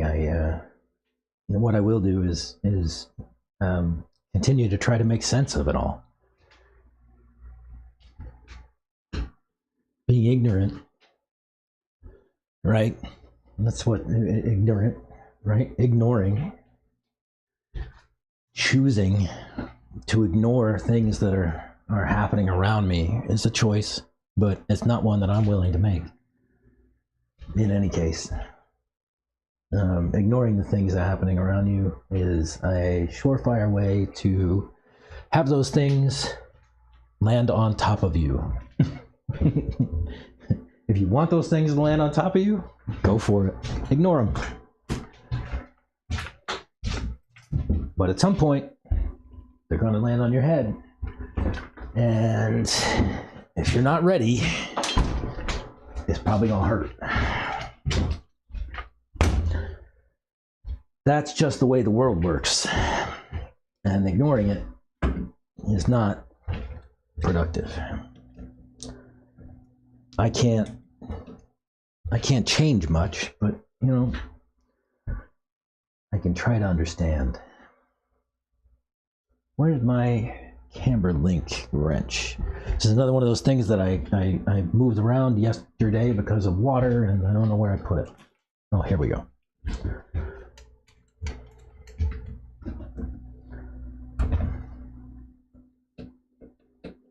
I just don't understand. Like, when I was a kid, I was raised here in the United States, right? English is not my first language.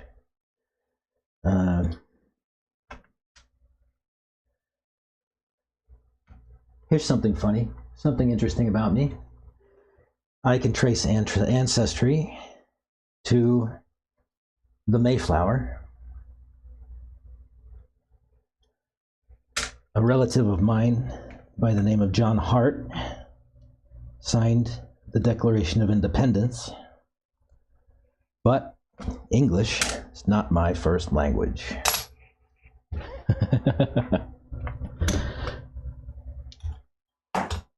What's my first language?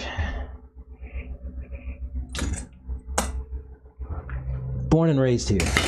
I have those connections. Mayflower, Declaration of Independence. My great-great-grandfather fought in the Civil War. But English is not my first language.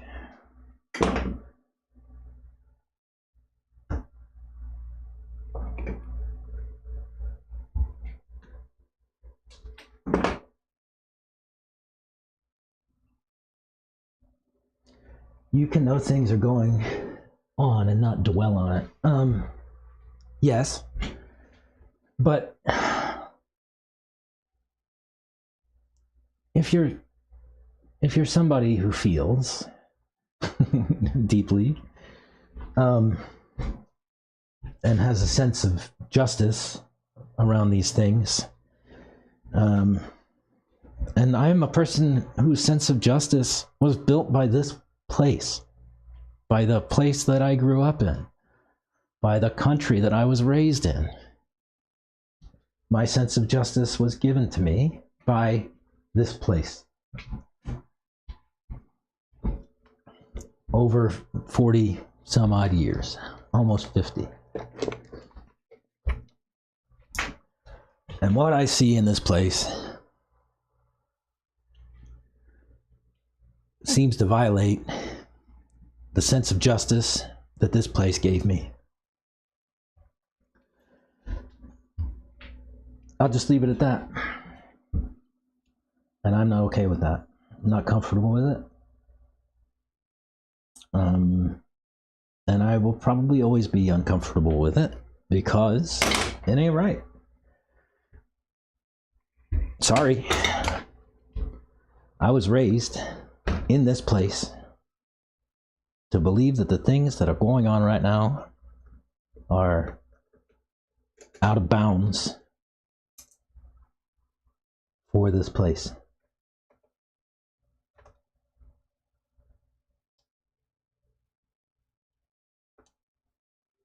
I don't need a break from watching everything. What I need to do is take a break from feeling everything, right?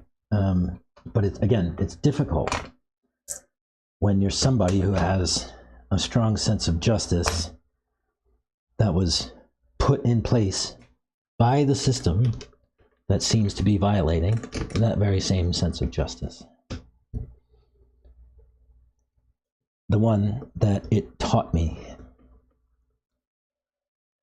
The system taught me a certain thing, and the system is not behaving the way that it told me it would.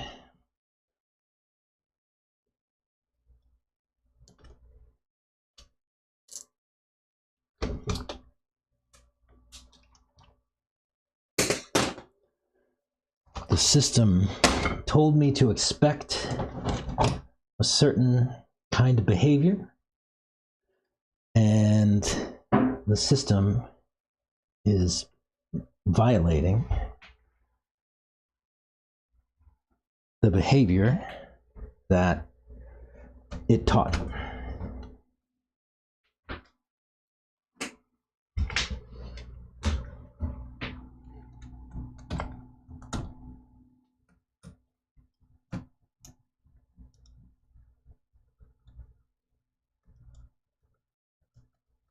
That is a system behaving erratically.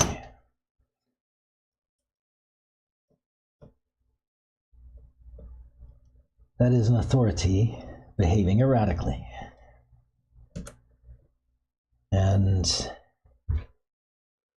it will make people stressful. Period. Nothing you can do about it. You can treat them as people or not. They will fuck off or not. And you won't understand anything about it because you didn't pay any attention to them. You didn't help. Understand.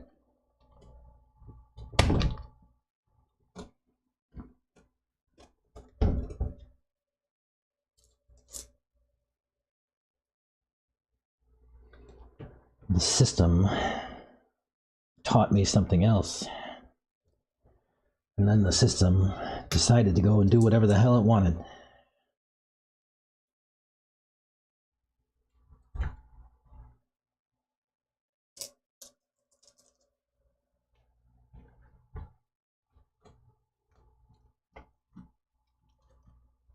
English is not my first language. What's my first language?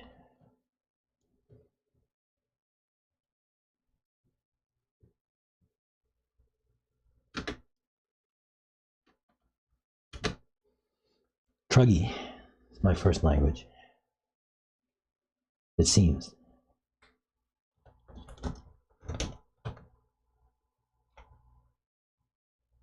Those are backwards.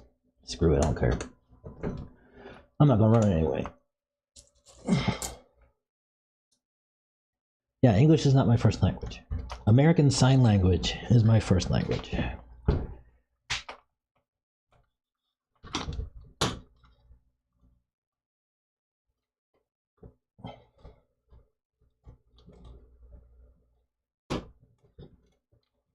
How do I get that to go in?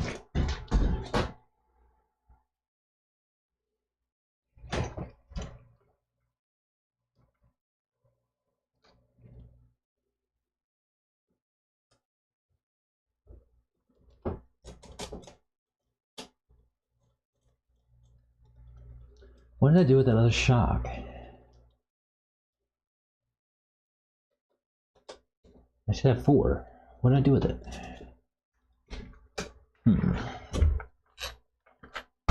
This one. Where'd she go? These will go on the truck. Ooh, what did I do with it?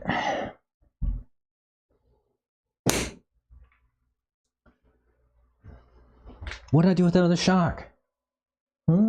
Oh, here it is. I put it on the other table. Smart guy.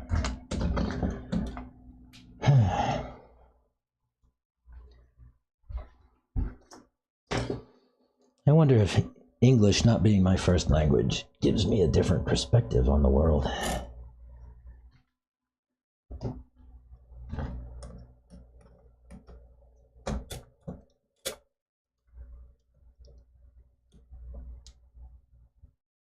wonder, is there studies and things like that done? Can you find that out? I wonder if there's people who like study people like me. That could be fun.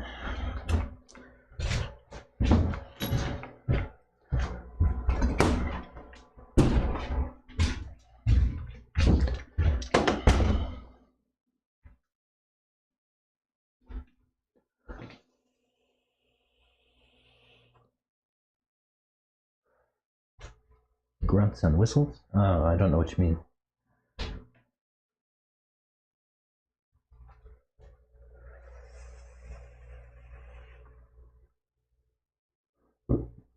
Excuse me.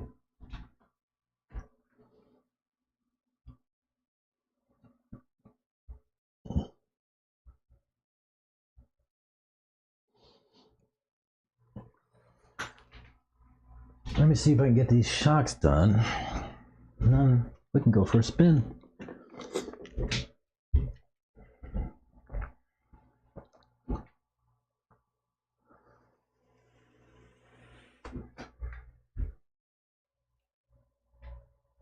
Yeah, I am having a hard time lately in life, in this world, and it has very little to do with the things that are within my immediate control. And I typically say that if it's out of your control or it's out of your hands, it should be out of your mind. But I can't help but feeling horrible for other humans that are having very bad things happen to them, and it's being done ostensibly in my name.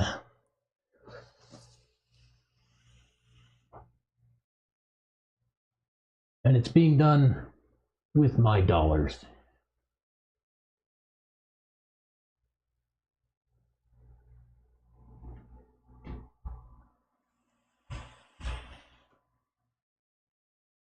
And yours.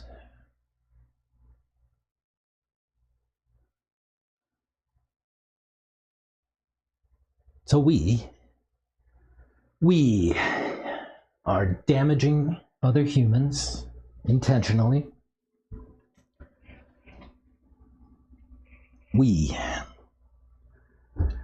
And I can't sit with that. It's a struggle.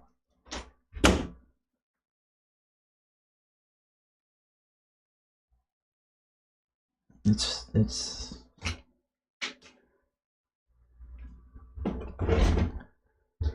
I can't sit with that. It's difficult.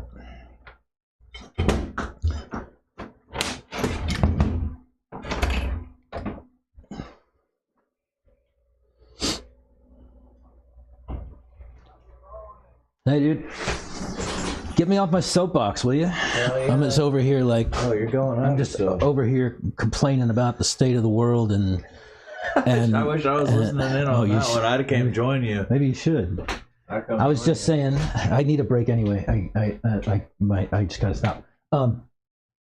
Say hi to Abram. No, I could do that actually. Is the Fed on here? Yeah, he's there. What up? Let me see how you go. There you go. Actually, I am the Fed. What up? Who's calling me? It's Mike. No. Oh, I don't want to. Is it Mike? I'll talk to him later. They're watching. No, it's you declined my call. This is somebody who actually used to work for me. Oh, no shit. Yeah, like he's a guy who I used to manage back at an old job. Yeah. I'm sure he wants to tell me how his life's going. He's an interesting guy. Yeah, I was talking about dude. I'm struggling with something. Maybe you can help me. What's that? I'm trying to avoid any sense of like political discussion, but at the same time, like I'm struggling with the thing, and I'm talking about it out loud, and I'm still trying to get to it. What I said is that we we collectively, right? We the people. We the people, right? It seems to me are damaging other people. Oh yeah. We've been doing that for quite some time. We're pretty good at that as humans. We've been doing that for a very long time. Yeah. And but what my struggle is, and Mike's telling me, he's like, well, like, stop paying attention. And I'm like, well, I could stop paying attention, but my struggle is that, like, when I hear stuff, like, I cannot help but feel the feelings that are associated with that, right? Like, I'm somebody who, like, if a signal comes in, it connects to like 20 other things in my brain, right? Like, there's a stimulus and it's like, phew, like, okay, there's 20 other things connected to this. What happens to those 20 other things? Sure. Right? And so, like, when I hear something like, something happened to somebody, I don't care what it is or what, who it was or what they did or what happened. Like, I can't help but feel a certain way about it. And, like, I don't know, somebody gets hurt, right? Like, what I said was that, like, some kid gets killed by a drunk driver, right? For instance. When I get that signal, my brain goes and says, I can't even, like I know what that must feel like for a parent to lose their child. Right? Like I feel that pain. Right. like it just happens, and I don't know how to stop it. It just is a thing. So if I pay attention to things, I feel pain. Right. Oh, I get you with that. Right? And lately, the more and more I see, the more and more, like, it looks like we are causing more and more pain and damage to other people, and, like, creating some space where, like, other people are others and they're not, like, human any longer, right? Because they believe something that you don't, or they do something that you don't. Sure. Right? Like, they're other, like, they're over there, and, like, they're not worth your concern or your care or any of that kind of stuff. And I'm like, poor people. And that's my thing, right? That it's so easy to do that, right? And brand somebody these things behind a screen, behind a phone. But then you get a lot of these people face to face, and everybody is their best buddy, right? So then where are these people? Where are these others, right? Because I don't seem to find them anywhere here in the real world. That's a great point. Because I really don't see anybody. And this would be a prime example. There's nobody here out in these pits that I ain't fucking with so-and-so because he's this, that, or the other, right? Mm-hmm. I just tend to see that it's online. It's more cancel culture bullshit. It's more, oh, this person's this and this person's that. But yet, we're all here having a great time. And I know that there's plenty of people here that are coming from all different walks of life, because especially here in the RC world, dude, we are all, just like I said, coming from left, right, center, this, that, the other, and not even political. Yeah. Just from completely different backgrounds, and here we are. Yeah. I don't get it, man. Yeah. I struggle. That's where I'm at with it. I just struggle. Because you're right. I think you're right. Like, and I think what I said to Mike was that if you didn't have people in these media spaces, right? TV and internet and that kind of stuff, telling you that you should be absolutely outraged over this, over something, would you even know about that thing, and would you be outraged about it? Probably not. Sure. Yeah. Right. Of course. The other thing I said was that I've been here in this world for almost 50 years, and I was raised right here in this country, and, like, by this education system and all that stuff to understand what a certain meaning of justice is. And what I kind of see is that, like, we are violating that sense of the justice that I was taught as a child. Sure. And I don't know how to square that either. Yeah. Like, that's difficult to watch. Like, of course. Like, you taught me, you whoever you are, you authority, The system is the system, right? Right. The system taught me a certain thing. And that's actually, these are the words that I was using a minute ago, right? Like the system taught me a certain thing, and now the system seems to be violating that certain thing that system taught me. Of course. Yeah.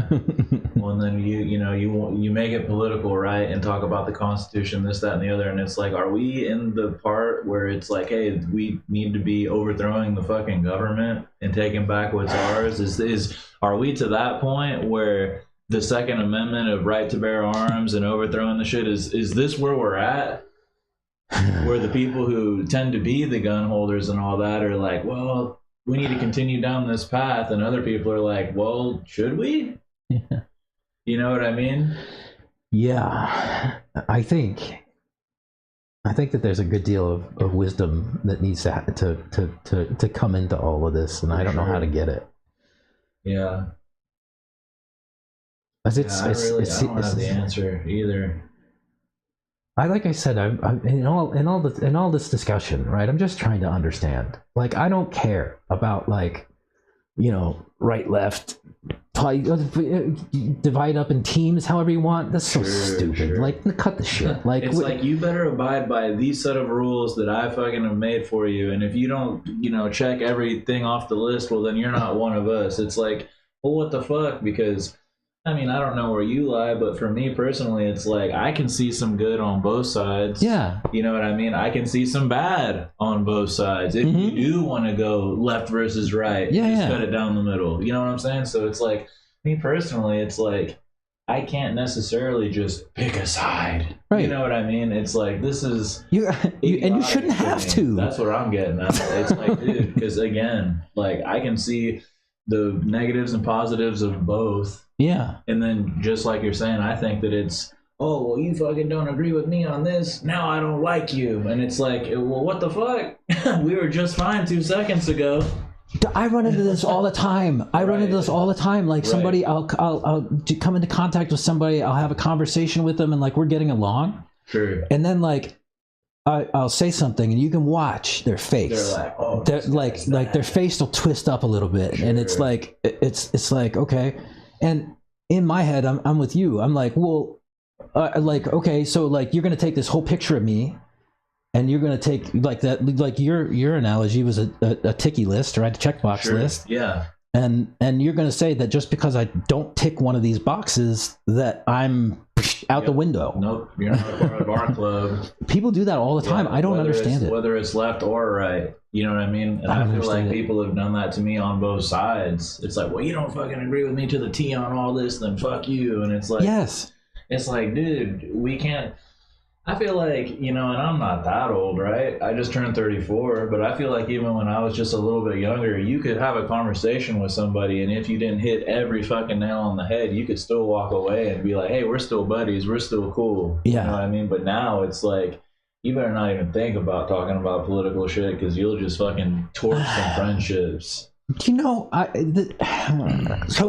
I struggled with this whole discussion in the first place, and I almost didn't bring it because of that, right? Like I've sat here streaming, and like I'm struggling with something, right? Like I'm like, something is causing me pain. And I don't really want to talk about it, because I don't want that kind of. Sure. I don't want somebody to say like, you're left or whatever, but because I'm not right. Like, you're left, or you're right because of some other bullshit. Right. Yeah, I hear you. I just want, like, humans to be better. Right? I don't care. I don't care about like what team. Like, this whole team bullshit is counterproductive to all of that, right? Like this. Oh, pick a side, and then like the other person on the other side is your enemy. Like, no, that's not how this works. Yeah. Like, we're not enemies in any case. Like, let's work together and figure out how to make some progress instead of picking at one another and like tearing each other down. Like. Yeah. And we do this across the board. This is not just like a U.S. thing. This is like a U.S. versus other countries thing and all this stuff. Right. And the madness to me, the absolute madness to me, is that all of this stuff, and if you boil it down to the most absurd, right, is that we are all bickering over lines that someone drew on a map.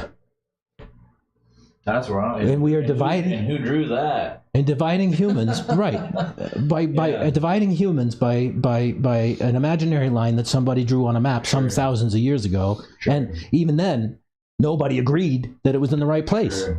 Right? Right? They all fought about where that line was going to be drawn, and now that it's there, they're like, "Oh, let's fight some more about it." Like, what? And then here we are, right? The greatest nation, the greatest country. And I will say, I mean, you look at other places in the world, yeah, we are. It's pretty good. But you can't sit here and tell me that we can't seal up our borders when these other countries that aren't a third of what we've got going on can.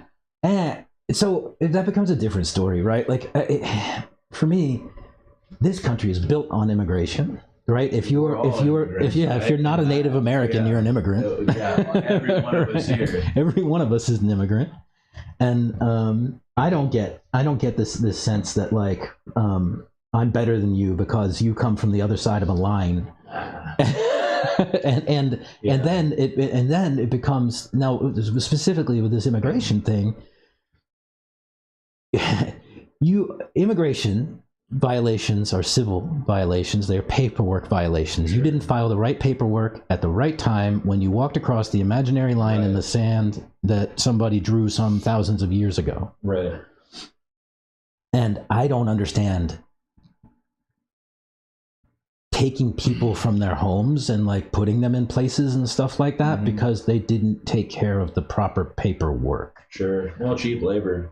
Cheap labor. That's a big part of it. I think, and you know, conspiracy theorists, whatever, that's really why I think that they don't tighten up the borders and seal them up tight. I mean, look at who built all these skyscrapers and all this shit. Immigrants. And they did it with cheap labor.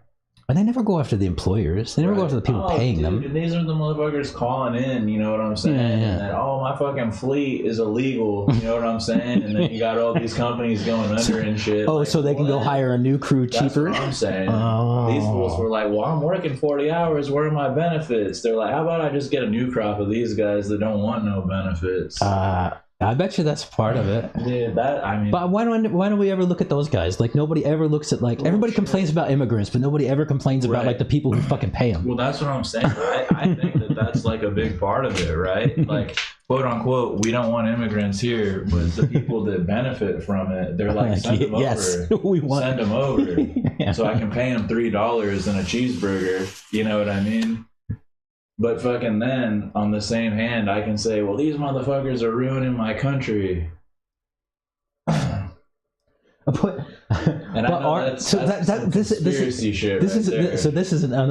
goes back to that, like, okay, are they really, or are you being led to believe that by somebody who's telling that you should be outraged on television? Right. Like, like you said, if you're here in the real world, like, somebody could be here tomorrow and they'd show up and drive a car around the track, and they could be illegal or not, and I'd never fucking know. I have no idea. Unless fucking, who are those fucking knuckleheads running around? Where's your fucking green card or whatever the hell, proof of identification, right? Yeah. It's just like that. I just struggle with all this stuff because there's a human aspect of it that I can't ignore, and like there's a pain aspect of it that I can't ignore. People are feeling pain because of things that we are doing to them, and I'm just sat like, it's not okay. Well, I'm just wondering too, is it's like, damn, how many fucking rights are we fucking gonna get stripped from us? You know what I'm saying? Where they're just kind of, you know, again, the conspiracy theorist in me is like, are they just trying to like push boundaries, and like, how many fucking rights can we take away from these people before they finally stand up and say, no, we're not going to allow that?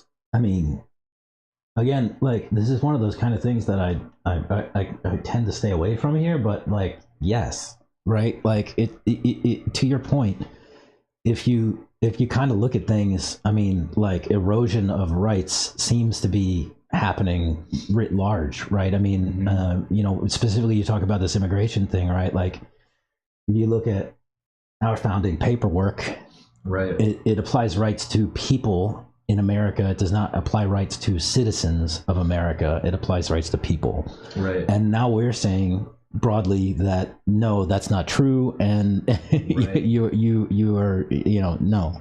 Yeah, Right. we don't owe you anything. We don't even owe you. What are these big CEOs saying? You're not even entitled to water as a Yeah. human. Oh yeah. Things like that. Oh, It's bro. like, man, and then we've literally, and part of me too is like, it would be very nice to just like, oh man, turn my brain off. I don't want to think about it. I've done better myself of trying to not be so balls deep in the information, Yeah. because then I tend to be like yourself, where it's like, You're affected by it. man, that's got me fucked up, Yeah. for lack of a better term. Yes. But there's certain things that happen where it's like, you can't turn away from it, because it's like, damn, dude, like, Yeah. they're fucking doing some shit that's like, they're gonna fucking grab one of your buddies because he's fucking brown, or he's doing this, that, or the other, and then it's like, okay, shit, now this is a little too close to home. Yeah. That's my worry. Yeah, and that's the whole thing, right? And you're even seeing fucking, oh damn, American citizens getting fucking locked up and this, that, and the other. And if you even want to talk about ICE and all that, to me that's just people that are fucking desperate for money and really low morals. Yeah. Yeah. And then it's like, now where are people gonna go to make a buck? I don't know the answer to that, and broadly, we have the struggle is going to be very, very real in the very near future, and that's that we America have shown the rest of the world that we are not reliable partners in any case. That's what I'm saying. And I don't know why anybody would want to continue to do business with us if we flip erratically back and forth like this, because in another 4 years, it'll just be a flip back to something else, right? And it'll be something, and then in another 4 years, it'll be flip back to something else, and it'll be all this crap again. Sure. So, like, we've shown that we are not reliable partners in any case, and I don't know that there's any way to undo that damage. That's what I'm saying too. And what is it, even the war treaties and all that, how they're trying to say, oh, we're not even going to abide by the NATO. Yeah. We're not going to abide by that. And I mean, it could get real scary real quick. Really? Like, it's like, oh, nuclear war? Well, it was nice knowing you all. We're not in a good spot for that either, because there's a ton of data centers in the Austin and Dallas area. Right. They're like, oh, that's a nice little hub you guys got going over there. Let's aim right there. Yeah. They put all the critical shit in Texas and Colorado because it's the middle of the country, and it's harder to get to, right? Yeah. It's like, man, dude, it's kind of hard for my head to just wrap around the fact of like, yeah, dude, fucking nuclear warfare, like they can drop that shit miles and miles away, and we're just gonna feel like a flashbang of it. Like, what? Or like even just understanding, like, I know you've been down to the coast from here, and like how far you have to drive and shit. It's like, if like water could like make its way over here and shit, it's like, dude, that is terrifying to think about. Like, just anything traveling that kind of distance to destroy us. But yeah, man, it's pretty wild what's going on. And we might do it to ourselves. Yeah, that's what I'm saying too. Yeah. It's madness, man. Well, it's just bad, like all the plastic and all the bad shit for the environment that we've done. And dude, I know you've seen it, all the trash that's just fucking floating out in the ocean. And I don't mean to be like a hippie or a tree hugger, but at the same time, like, you see that kind of stuff and can't help but feel a little, I don't know, ashamed. It's like, damn, as humans, we've really allowed our planet to become that. No. It's worse than that. Yeah. We didn't allow it. We caused it. Well, we caused it. We made the shit, and a lot of people said, let's keep doing it. Yeah. That's not enough. Let's keep going. Yeah, literally. Yeah, that's the worst part. And I mean, hell, dude, I've met people, I'm sure you have too, that, oh man, it's literally so out of sight, out of mind. Yeah. Something like the trash going out, and well, I don't care. Yeah. They just throw stuff out the window. Yeah, it's like, well, I don't care about that. It's like, well, you probably should. Right. Let me see. Short springs. Yeah, I don't know, man. This world's a crazy place, and it's especially, like I was saying earlier, it's especially crazy if you feel things. Yeah, absolutely. Let me catch up on chat. time. Sounds like you asked what we thought your first language was. Yeah, my first language. It was grunts and whistles, right? Damn feds. I do RC to get away from the real world. Yeah. We do that at every race we go to. Each class has its own set of rules, and if we don't follow them, we're out. Hey.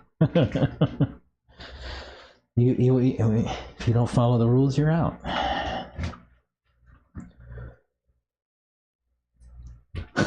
I got number 2 up in here.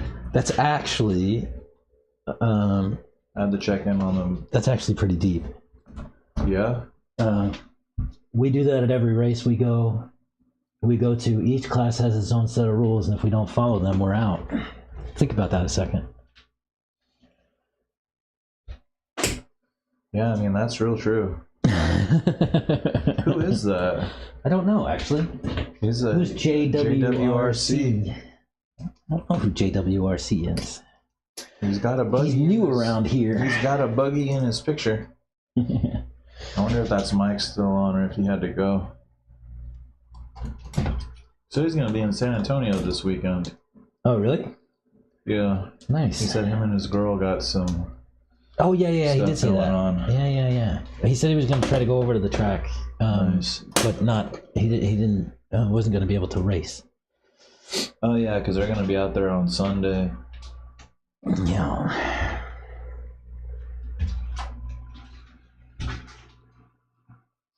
Is this Scott's buggy? No, that's mine. Nice. Scott takes his stuff home.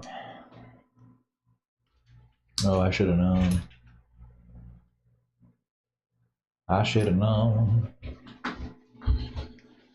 Man, how cool. I like how you guys have this all just covered up. Don't be looking at our shit. Well, it's mostly because I didn't want the heat to come in through the window. Oh, that makes sense. Because I heard that this building struggles in the summertime. Like the air conditions has a hard time keeping up. Right. And so I thought I should try to black out as much of the heat as I could.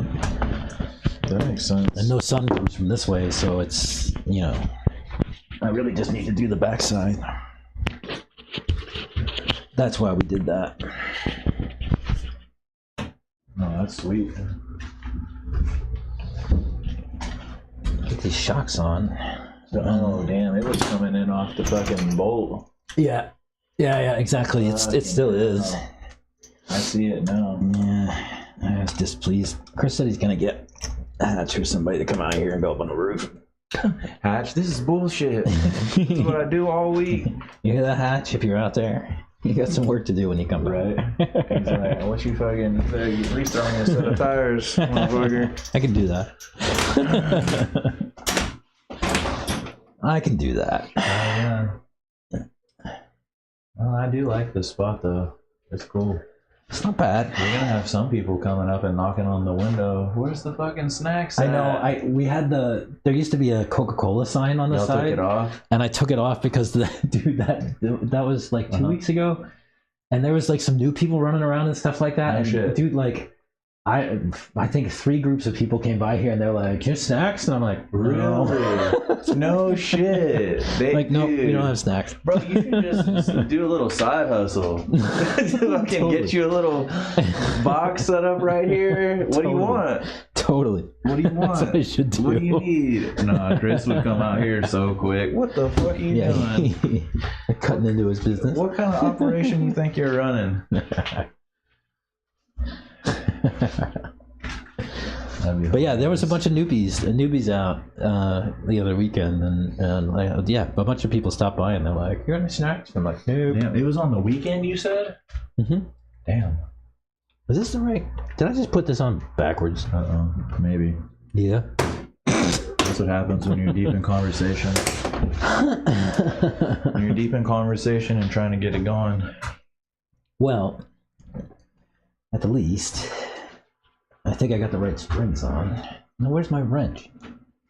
I do this all the time. I put something down and then I can't locate it again. It's fucking gone for good. You know? You do that too, right? Oh yeah. That's why I try to do my best to put it back on my little stand I have on the desk. That's what I should do. It's hard to get in that habit too. Where did I put it? I feel like I saw it under something else, but now I don't see it. Shoot, pliers will work.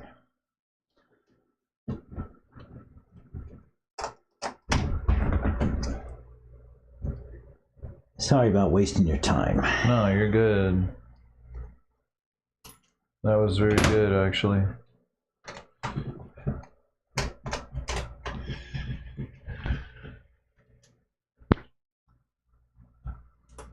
I have a hard time watching humans flail around and beat the snot out of each other for reasons that don't seem sane.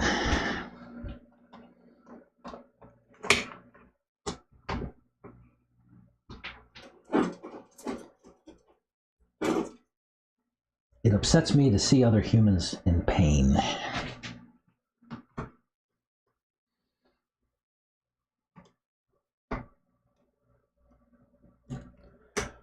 I guess if this is 30 years ago, you would say I'm a bleeding heart. There you go. Yeah. My heart bleeds for other people. Sorry. Yeah. That's just the thing. No, it's sad. And just like you're saying, people getting all riled up and ramped up over for what? Because someone else told you to get upset? Because somebody told you that you should be outraged. Someone told you should be outraged. Yeah.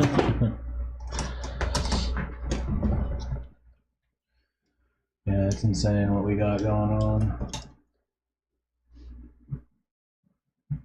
You should be outraged. Don't you see what's happening? I am outraged. But maybe not for reasons they want me to be outraged. That's what I was just going to say. I'm outraged, but it's a different kind. Yeah, it's different. I've seen and heard too much, and I see through your bullshit. Right. I see what you're doing, and I want that knocked off. Dude, that's what I'm saying. This is some bullshit.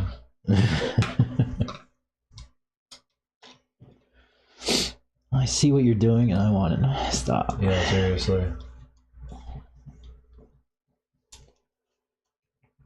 Well, even hell, I mean, whenever all the Black Lives Matter was going on during COVID 2020 and all that, I went down there because I was like, dude, I'm too close to downtown Austin. Okay. Because, they're plastering it all over the news and portraying it this way and that way. And then, you go down there for yourself. Well, I did at least, right? Yeah, because I was like, dude, I just got to see this for myself. Mm-hmm. And it was completely different than what they're like showing on the news. Sure, there were people getting a little out of control and wonky, but not nearly to the angles, you know what I mean, that they're putting it on TV and putting it on the internet and all that kind of stuff. And yeah, I mean, what did you see?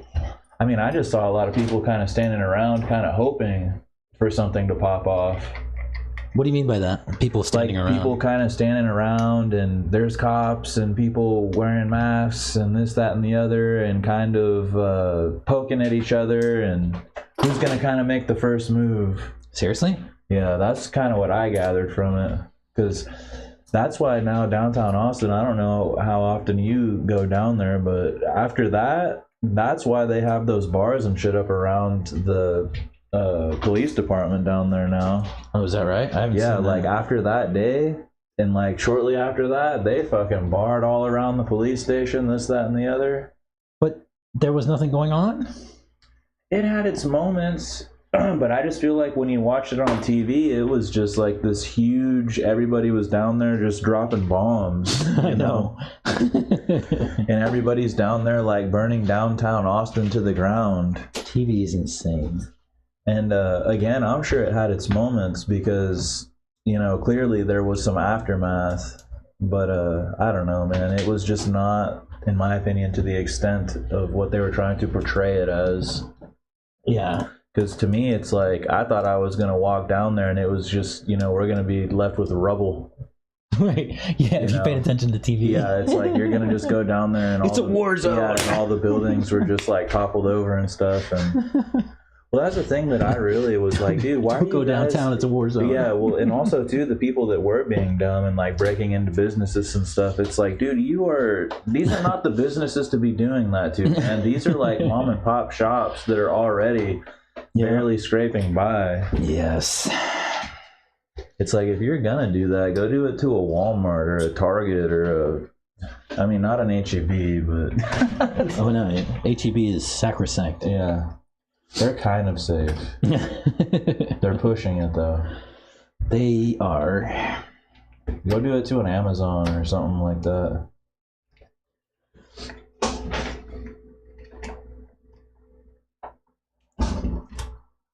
H-E-B is sacrosanct. That's what I'm saying. I'm kind of biased just because my mom has worked there for forever and a day. Oh no, really? She likes it? Yeah, she likes it. She loves her job. She does the, what do they call it now? Where it's basically the samples. Oh, okay, yeah. And they've had a couple different names throughout the years of what their actual job title is. Mm-hmm. But she really likes it. She loves just going in there and being able to, cook up stuff and help sell product. Oh, she does that? She does like the cooking? Yeah. Ah, cool. Yeah, and like at her store, they were borderline gonna redo like some construction and kind of get rid of it. No, and really? She was like, no, like I actually want y'all to revamp it and like make it better. So they like went in and redid all the flooring, the counters, the whole thing around it. Really? Yeah. Well, the whole thing is they put her whole department on the chopping block like a few times, and each time they've been able to prove this is why you should keep us around. The numbers don't lie, Yeah. And so, you know how it is. It's just anytime the bean counters are like, hey, we fucking want to get involved, and, you guys could be saving more money if y'all just got rid of this position altogether. Oh, I know all too well. And then they're like, well, we actually made y'all this much money. And then they go, oh, wait, maybe y'all are important. That's madness, right? Yeah, seriously. Can you hand me one of those packs? You might have to hit stop on the channel. I don't know. Stop. If you go, stop. Show me how to use this thing. Yeah, that button says channel back or whatever. It switches channels, so it just cycles between like A and B. So and you can't do anything from this view. It's just kind of status. But yeah, you just go to channel A and then that's it. And then hit the enter. Gotcha. Usually it pops up a menu, but like if it's at the end of a charge, it won't. But if you press it like without doing anything, it brings up the menu for like the shit you want to do. Gotcha. But if it's at like that stage and you press that, it just clears it. Gotcha. Instead of bringing up the menu. I got the damn smart charger still. Whoa. I don't know how smart it really is, though. Were you sitting on this chair? I was, yeah. Is your ass wet? Yeah. Oh my gosh, I'm sorry. I've been smoking.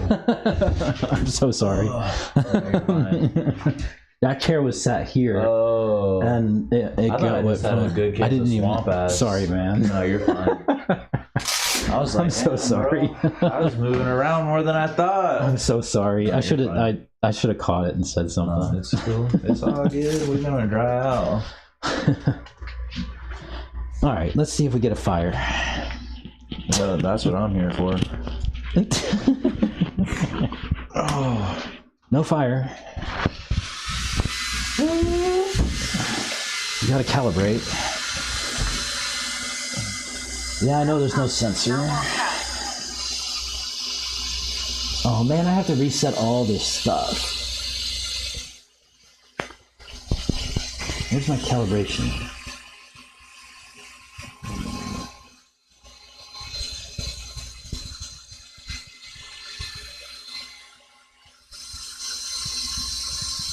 Oh, wait, no. No. Something's not right. It doesn't even pick up the receiver. Oh, wait. Wait. My radio's on the wrong car. No wonder. Yes, let's try that now. Yes, now we're good. You just have to be smart. All right. Here, Neb. I'm gonna put this guy. What's that? I'm gonna turn it off, right? Oh yeah. Yeah, you just put it in the thingy. It's all right. It's all good. Can't get the rest of that, but dude, this thing is sweet. How cool is that? What's that? Oh yeah. The whole system. I'll be right back. You not ready to run? Just about. I just need to Get my settings set up. Get the rest of them, and I'll be back. All right.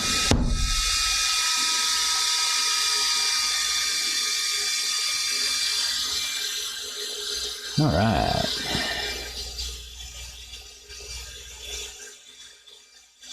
Hey, what's the noise like right now?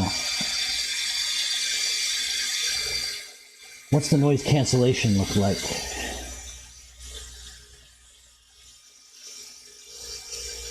Feel like, sound like?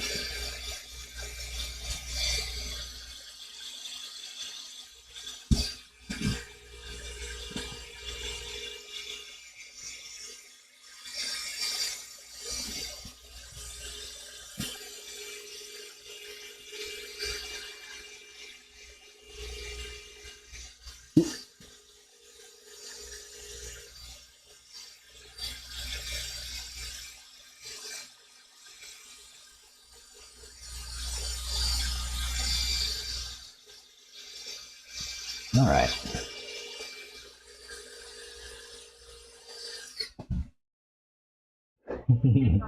Yeah, HEB is sacrosanct.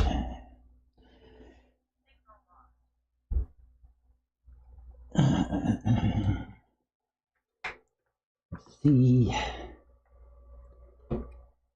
Now with the sensor, the motor says it's 33 degrees.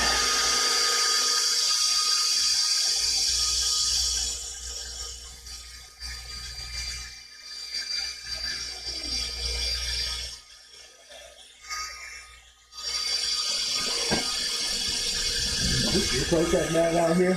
Or was it your place? No, that's Scott. It was Scott's. It's available for anybody who wants it now. That's what I figured. I figured he said, take this shit off my hand. Yeah. Damn, you got the new motor. Damn, this is how they come? Yo! Charles got a new motor? Or you got a new motor? Charles. Yeah, I need to break it in. Dude, wow. Oh my gosh. The boys are trying to talk me into sending it to Drake or somebody to the oil bath, but. Damn, that thing is beautiful. I like It how is- it comes in a box like that. It is the same motor that I have in my truck. Fucking badass, dude. No, the Mayfield motor. Little Mayfield motor. Damn, is this the used and abused plow?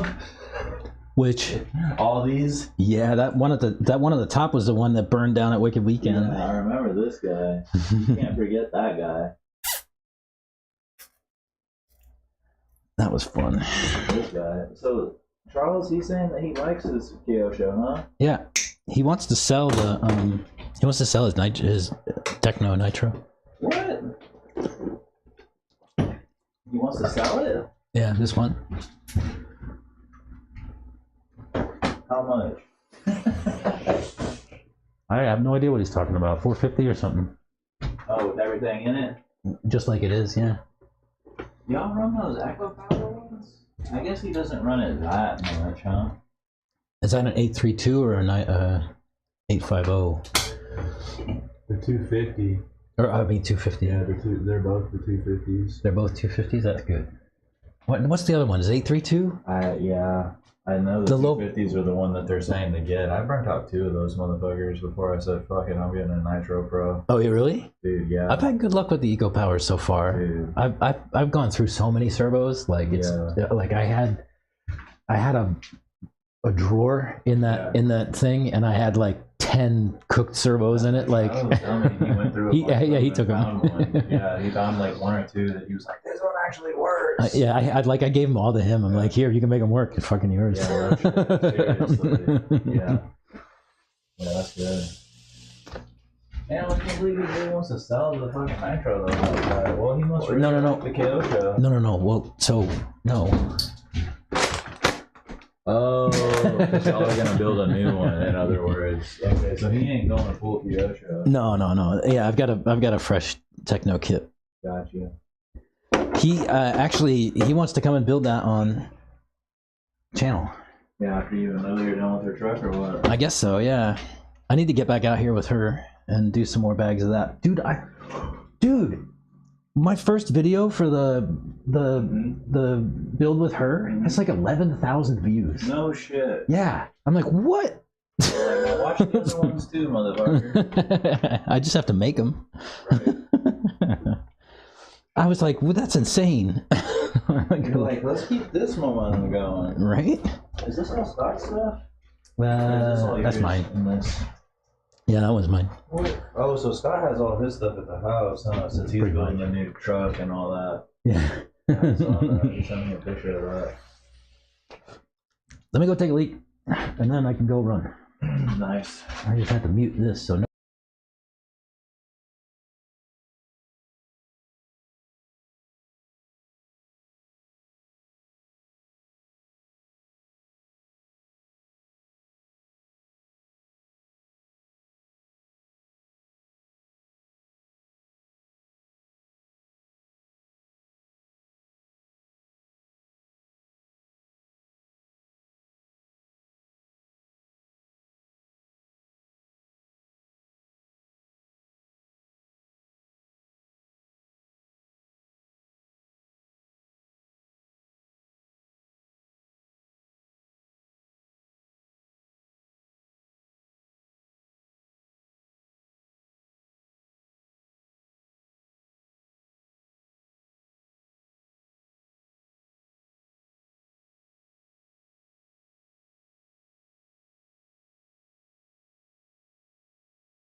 All right.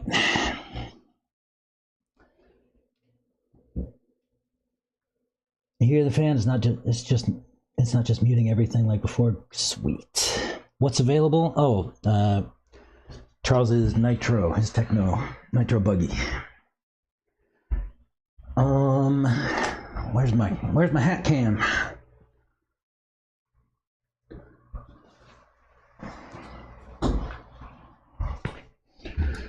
See if we can make it work again.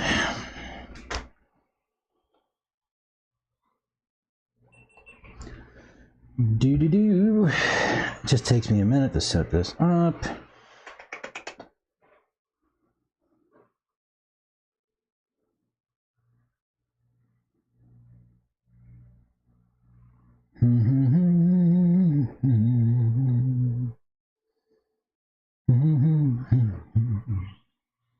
Where's my stupid... Oh, there it is. I need to find the app for the stupid camera. Abram's up there waiting for me. I'm taking my sweet old time. My camera's gonna die. I better charge it after this run.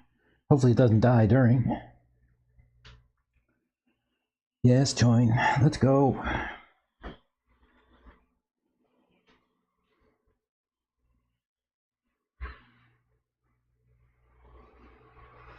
Oh, IP. What's my IP? If config. Mine, 192.168. Oh, same IP.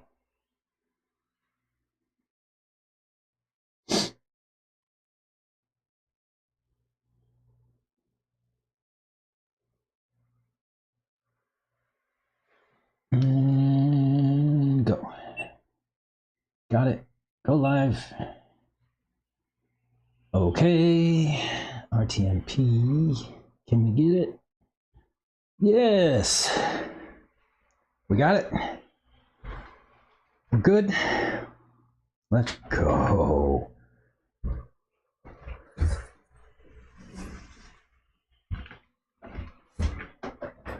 Let's go.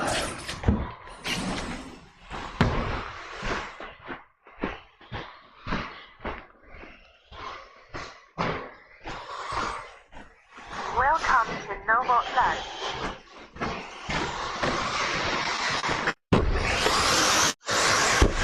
Oh yeah. I didn't set ride height. This ought to be interesting.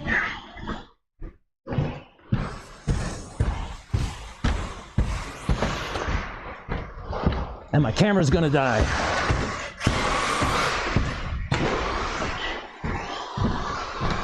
What's that? And my camera's gonna die. Oh, bro. What, are you dead? Oh, Look. you're backwards. God damn. Gotta reverse. Gotta reverse motor direction.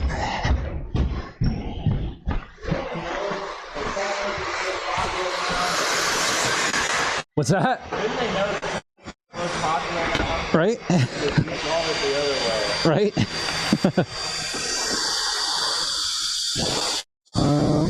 Motor direction reverse.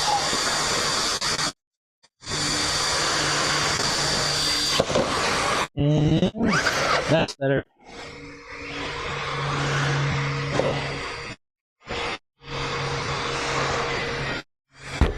All right.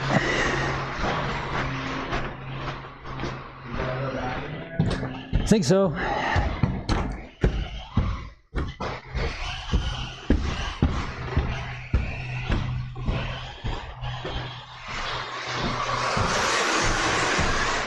We shall see.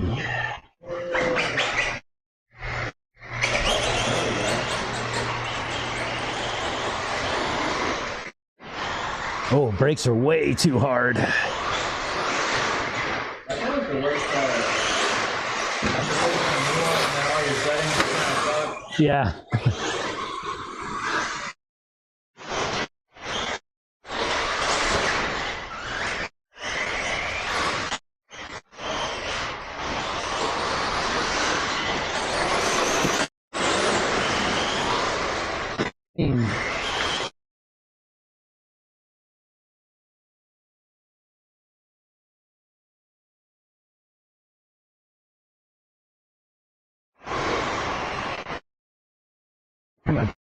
And then I'm gonna chase you. Oh, dude, I should have recalibrated my radar. In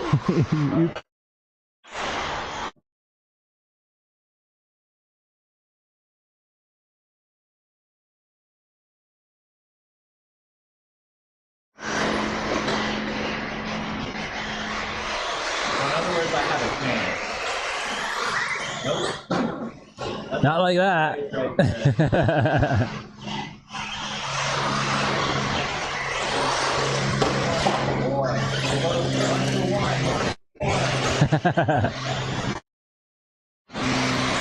Ooh, I got really bald tires on, so it's pretty sloppy. Those tires are like bald and really thin. A little bit. I just have to stay in the groove. Whoa, hang on.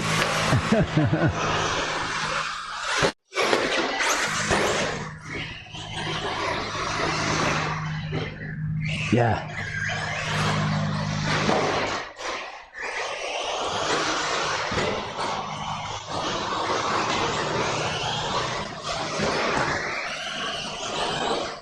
All right, I'm feeling it now. You're in trouble.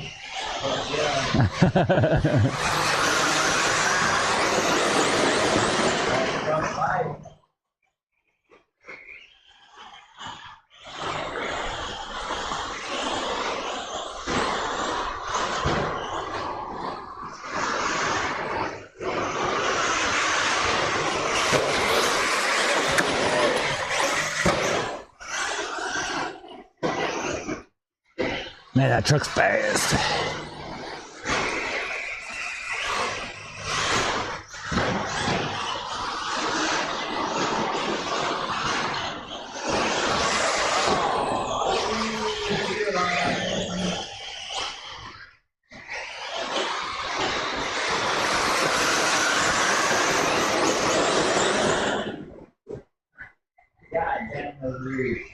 You gotta have a truck.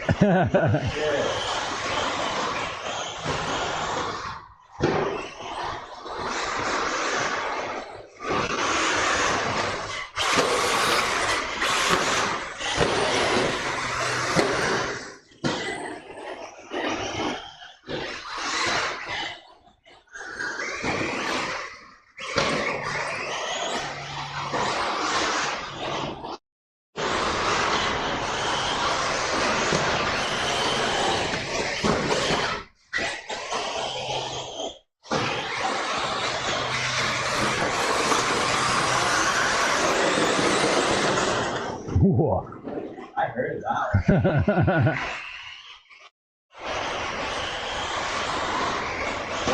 I need some more turning.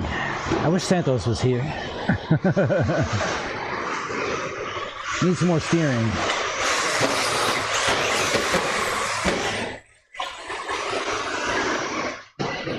Damn truck.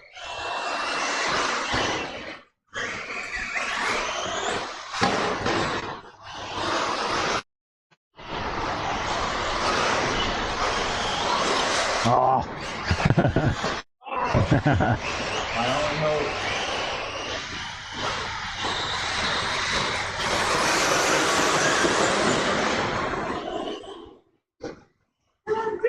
No. Oh no. Oh, you don't have reverse, do you? Huh? You don't have reverse, do you? Nope. Nice.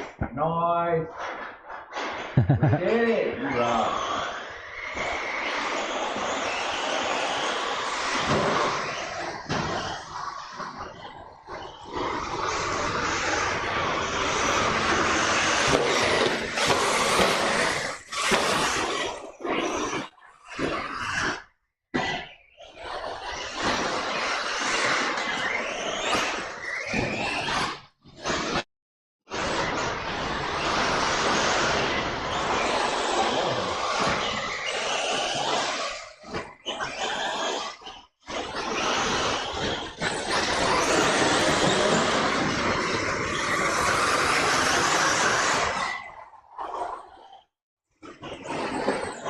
Aye.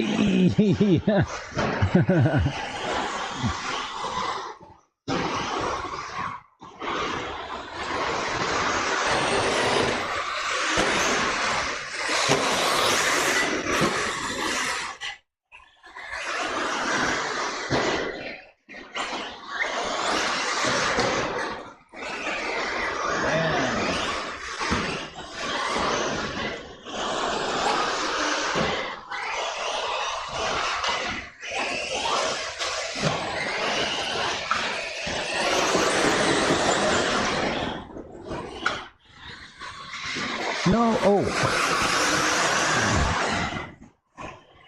I almost lost it in the whoops. All right.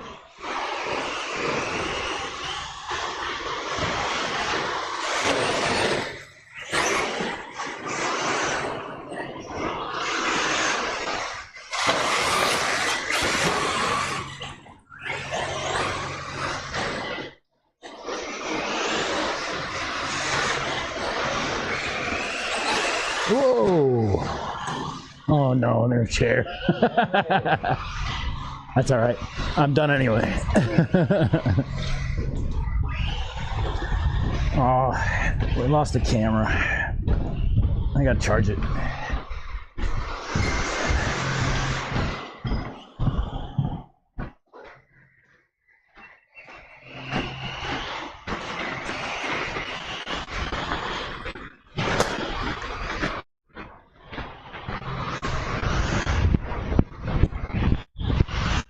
See if I can fix my ride height.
Look at the tread on those.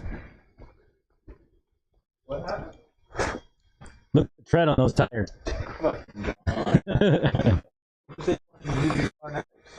I don't know. You're just not.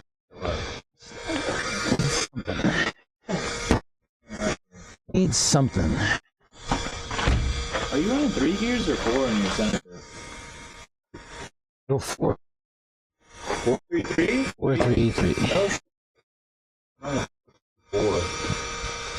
I go 4 up front, 3 in the middle. Have you seen it? Have you played with these? Oh, okay. I see. Fucking beautiful.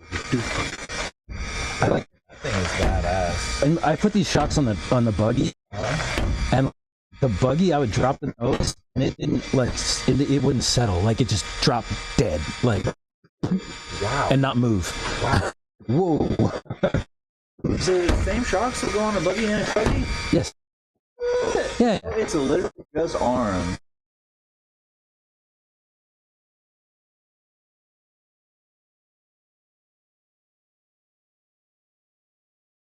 Those are trucks too, right? Mhm. So about that, and you get the truck. Yeah, I had no idea. I thought the shocks would have to be Nope, all the same. truck shock. Spring.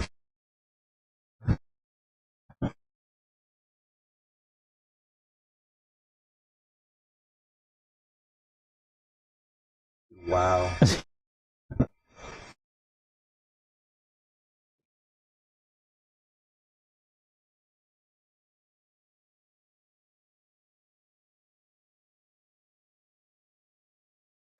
The back does it. It's like doesn't even settle. Just Yeah, just drop it. I need to get that. Yeah, however you guys do. It's just a little bit too bouncy on the nose, I guess. I want to try two things.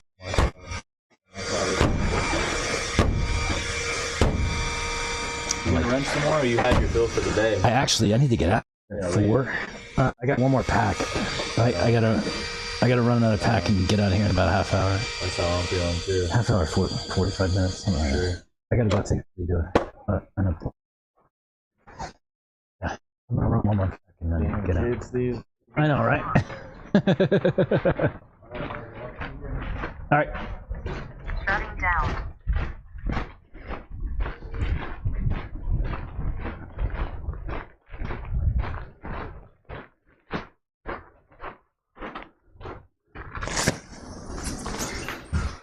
My hat cam died. Sorry, y'all.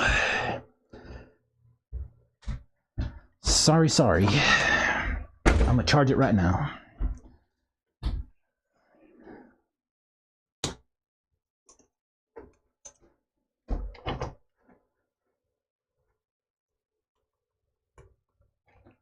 I'll put some charge on it. Hopefully it'll get us through the next pack and we can show the next one.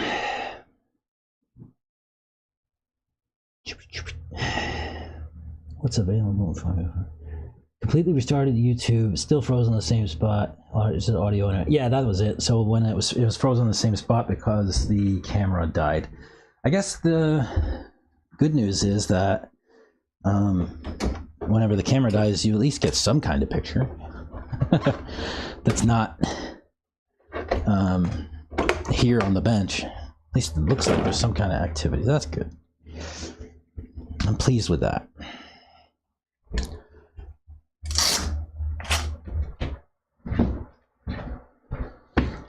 I do need to mess with the settings on the camera now, because I noticed when I watched the video back last night from yesterday that it would change like the color space and stuff like that, like if the sun came in or something like that, and I'm like, no, I don't want that.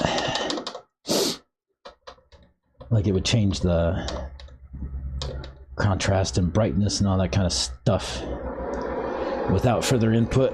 I don't like it. But that was pretty nice. I might go pink up front. Or not I might. I will. If I can find my other pink shock. I have. Here it is. Yeah. So I'm gonna put pinks on the front instead of these greens and see if it'll calm down a little bit.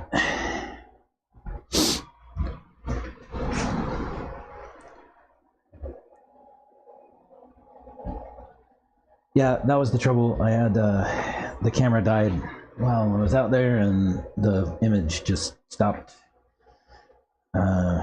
when that happened. So sorry. We're still working out the kinks in this little system we have here. Yesterday was the first time that we did this hat cam sort of thing, and we still haven't worked out all the bugs.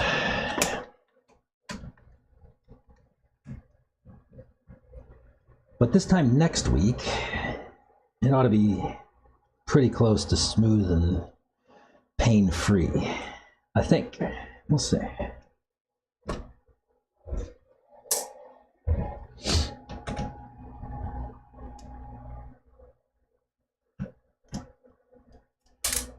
Oops.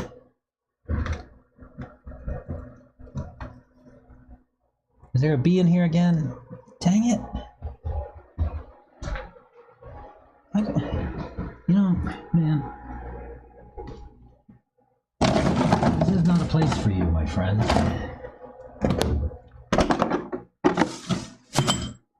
You can go out. Come on, this way. This way, friend. I mean, really, dude. I'm sorry.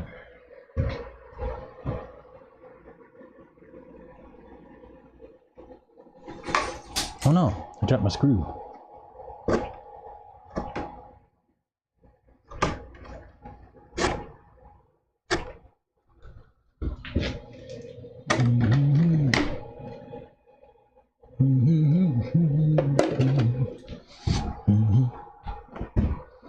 Okay, got rid of the bee. Got him outside where he belongs. Silly bee. I need to keep the door closed, I guess. That's the moral of the story.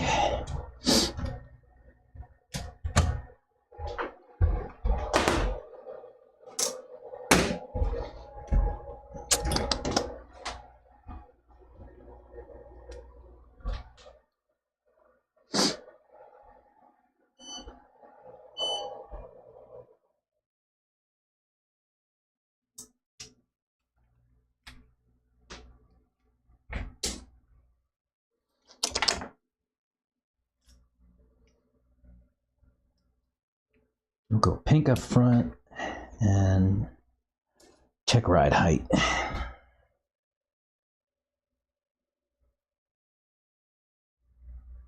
I suspect I had greens in the back. Oh, magnetic door screen. That's a good idea. I could just walk through it, right?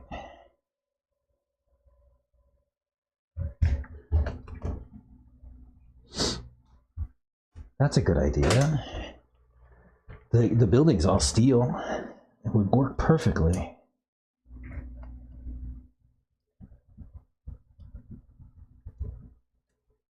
Clever.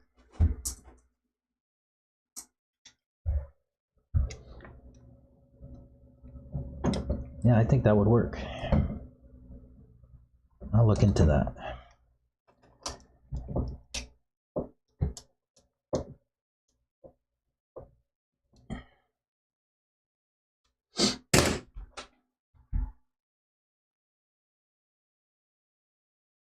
I'll look into that. $25 or so for just a single tour. Regular, like, I don't know, what, 36 inch?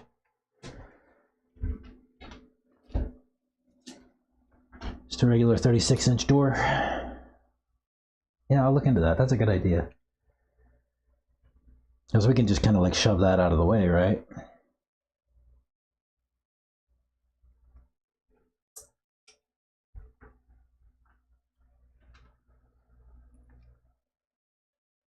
What am I? Oh, yeah.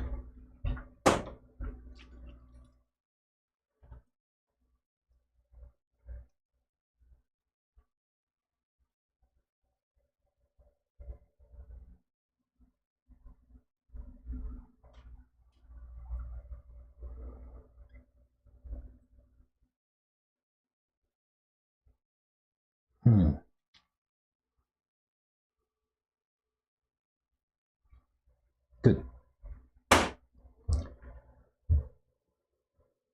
Oh, I need to put that grub back in there. Did I put it in the other one? Yeah, I did. 36 by 82 at Home Depot. That would fit. But you could buy neodymium. Yeah, I could just use magnets to mount everything. Could work. That's a good idea, man. I like it. I will look into that.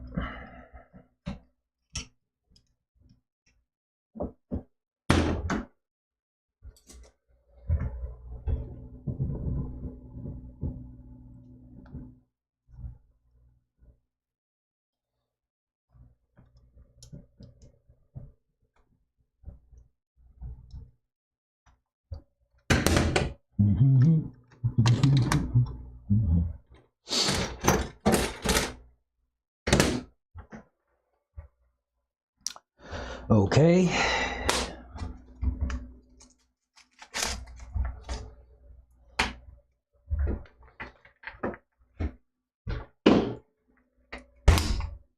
Is that better?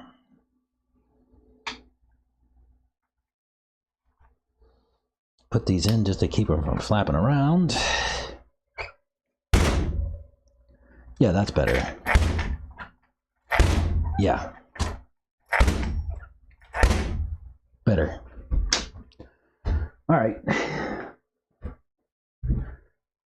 Let's go see if Abram's ready. Are you ready, Abram? I don't know if he's watching.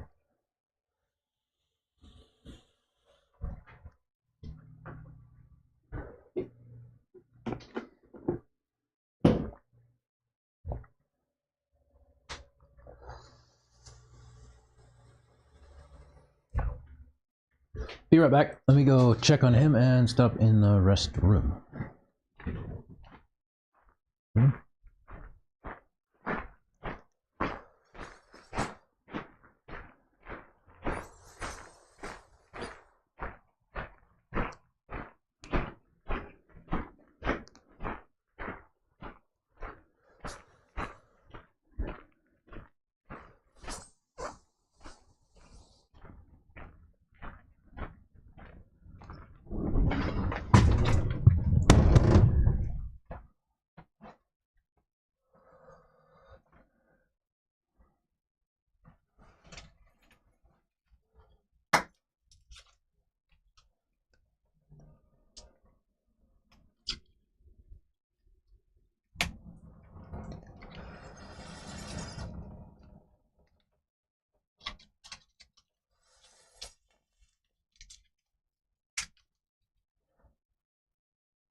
I was just gonna see if you are.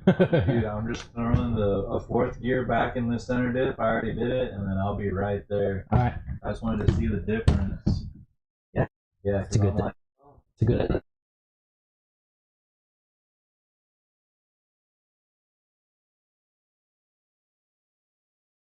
Then Yeah. Mayfield all going back to 4 gears. That's what it is.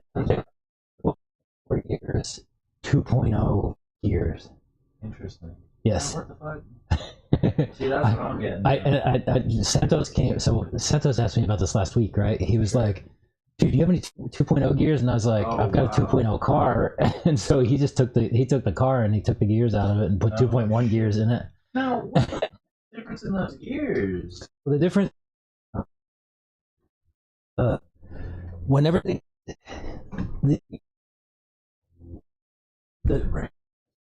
oh, and I like it rear. You had to use heavier oils and stuff like that. When they came out the 2.1 on your mesh gear set,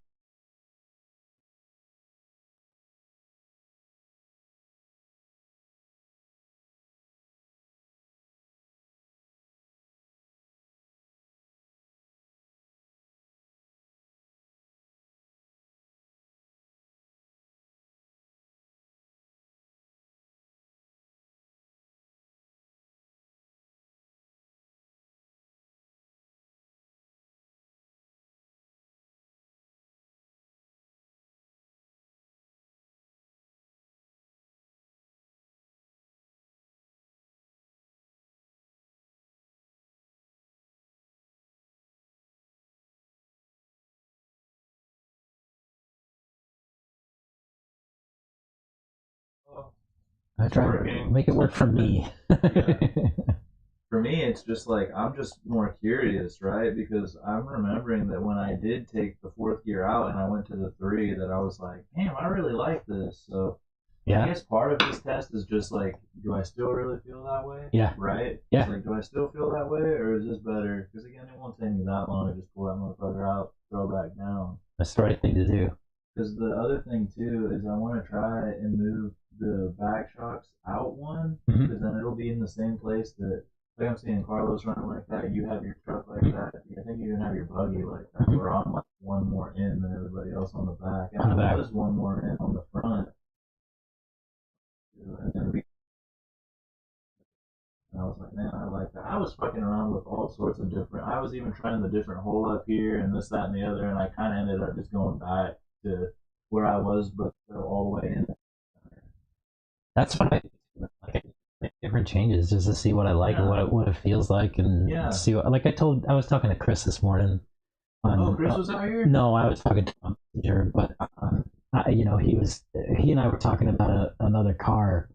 And because I'd asked him to pick me up one of those Hongnor kits or whatever. Okay. You know what I'm talking about? The brand or yeah, the new brand that I guess A-Main's pumping. And I was gonna get one and build it on the channel and stuff just to do that. But he got back to me and he told me the price of it, and he was like, "Yeah, I was gonna tell you not to do it," because I was looking at it. I'm like, okay, like it would be. Right. I thought it was going to be inexpensive or more inexpensive, right? But they're trying to come out and compete with Techno and Losi right out of the gate. Yeah, with so what a kid's $7.99.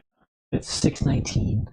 Oh, so it's a little bit cheaper. Aren't the other kids $30, like the Kyosho? Yeah, I mean they're all like $7.50. Mugans, they're like in that range. Yeah, and then $6.50. The Losi and the Technos are like, we're proud of these motherfuckers. They're $6.99. Yeah.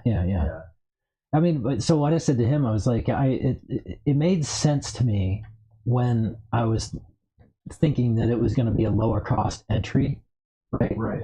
But like, it doesn't make sense to me if it's not a lower cost entry and there's no innovation or differentiation, right. Like to do it. That's what his response was like. Yeah, I was going to tell you not to do it. Yeah. We're a different brand. You can fuck with this, but we're really not.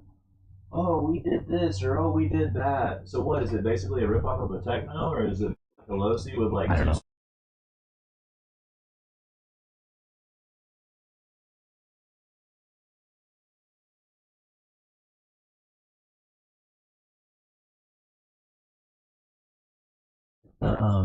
With those shocks and that setup, right? Like, like Mike came and told me about him, and like I think I might have seen about him from Carlos or something like that. But I expressly like I looked at it and I was like, that looks cool, and then I didn't look into it any further. Like I just wanted to get it and like get it in and like start screwing with it, like without reading about anything or watching anything or any of that kind of stuff, and like and just give it a true test, I guess, no bias, right? Yeah, and so I went kind of.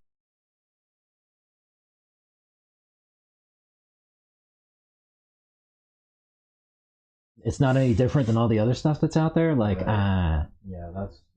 If it was 450, that's where I would have got it. Sure. I would have done it at 450.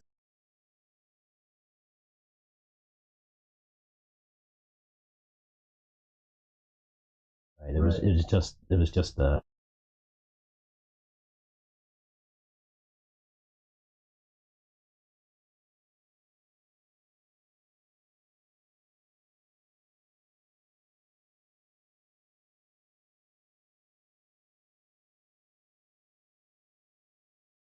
sometime with Chris. That's what I'm saying.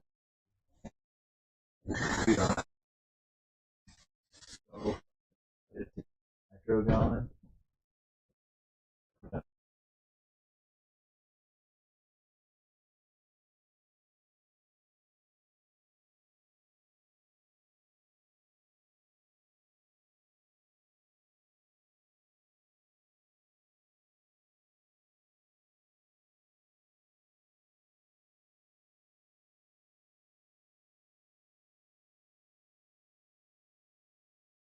I might remember if it was a Friday or if it was a Saturday.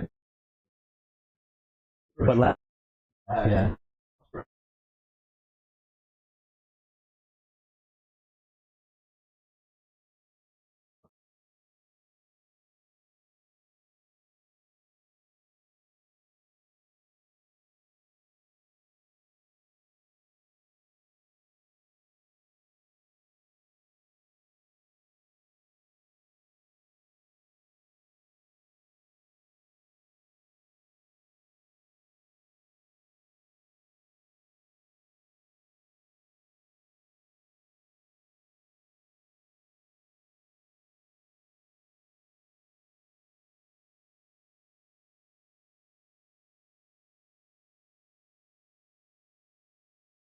To get it there and back for that, and then I think it was like maybe 10, but another 10 or 12 bucks to send the MyLapse transponder out. But then, like I said, they did me one even better. That once they realized, like, oh shit, it's another fluke, they just sent me it back. Nice. A different one, like the thing. Nice. Really, the point of that entire story.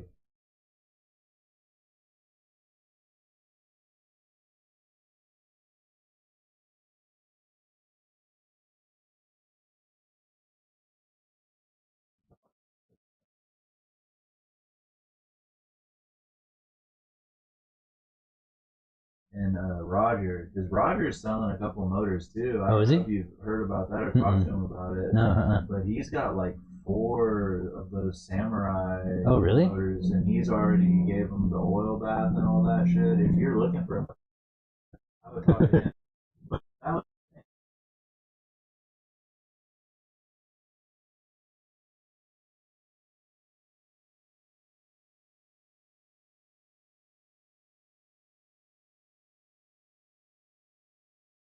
I got you, I got you.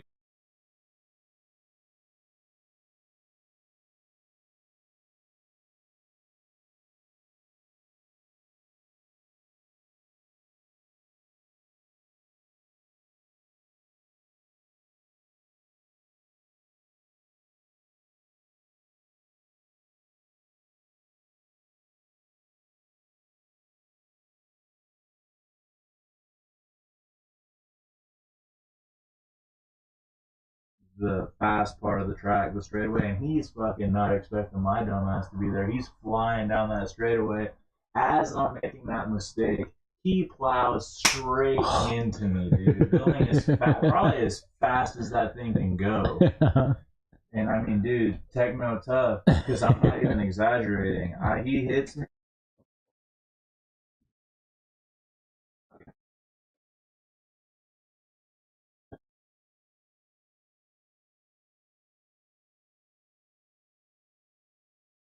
Man, are you okay? Not even close. And I'm looking, I've been this.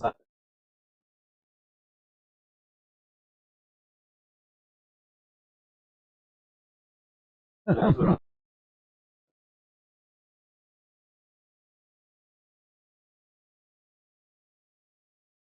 happens.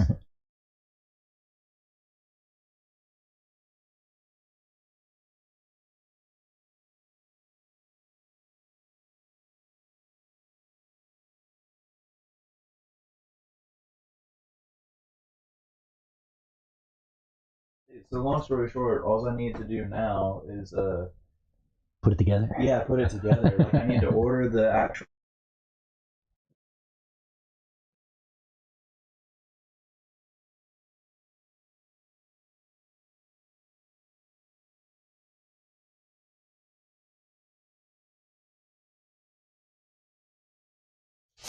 And now the more I'm seeing about it, it's like, well, that day that I do ended up getting it from him, it's like what 4 bolts Yeah. to like bolt down the motor, Yeah.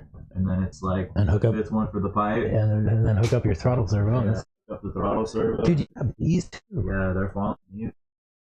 I So must, hopefully that'll be the case. I must smell bad. Because I told him, I was like, yeah, man, maybe not this next time I see you, but then probably the time after that, I'll get that motor from you.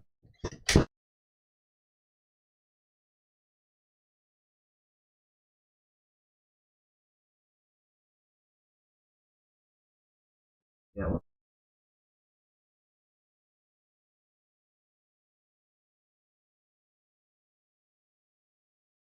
Me with the new fucking nitro. I'm thinking Shiloh's trying to get a nitro. Nate, the new Nate that's been coming around, he's gonna get a nitro. John, he's driving the truck, and then the Associated car. He has a nitro that he's been building. That dude Noah, who's been doing good, he's in the process of building one. So I'm not even exaggerating, dude. There's like 6 of us that are about to be having nitros. Who's got nitro trucks though? That's what I'm saying. I think Nathan, Nitro. original Nathan, Nitro Nathan. I think he's the only one that I've been get a nitro truck too. I love. I'm saying, well, I just want to get one of your days. Oh shit! It's 4 o'clock now. I better get. I gotta get going soon. Yeah, as soon as I finish this pack.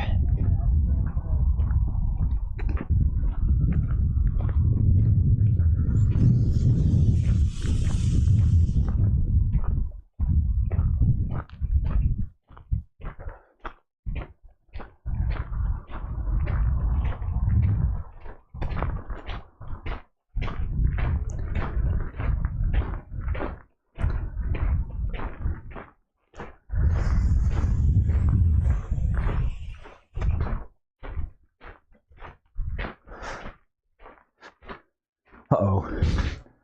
I left the door open. Is there more bees? Hope not. All right. Abram and I are gonna go get a run in. Yeah, feels good. I'm gonna see if we can get this camera going.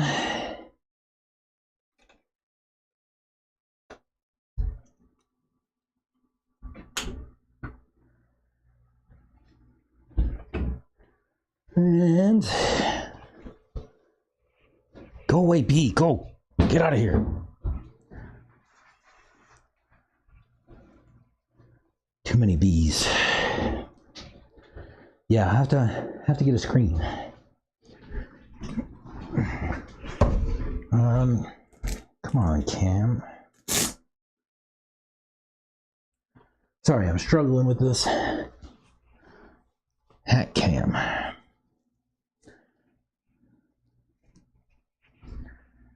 And I fired up the app.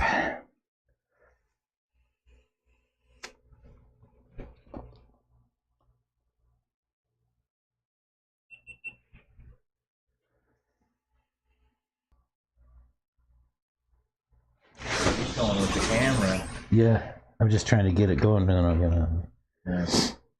Man, what made you park over here today? Because you didn't park right here. Mud. Oh. Man, it's a Bronco. You're going over that shit. I don't want to walk through it. Yeah. The truck will do it just fine. It's me when I get out. Tap the power on.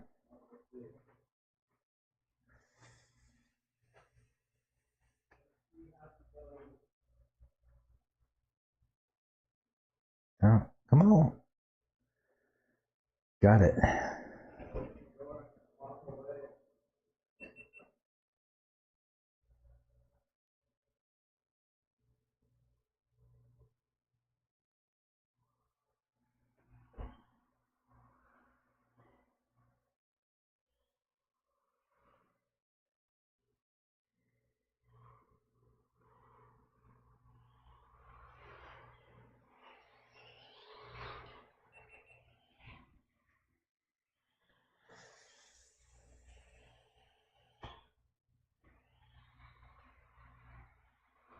All right.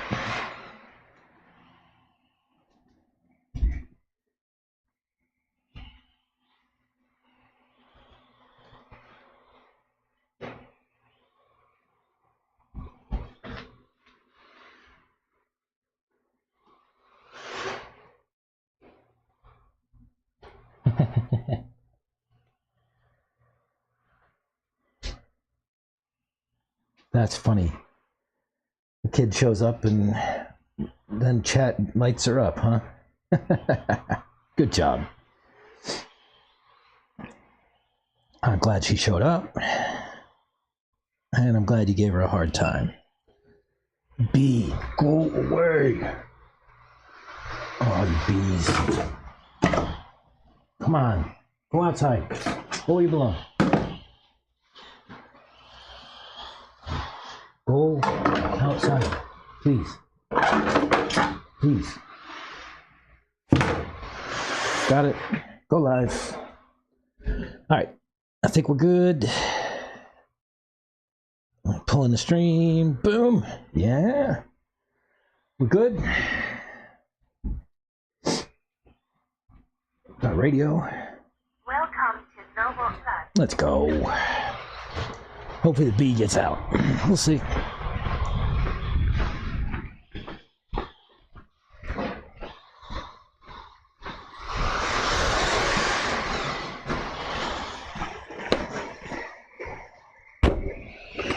Oh, I guess I need a body clip. 1 sec.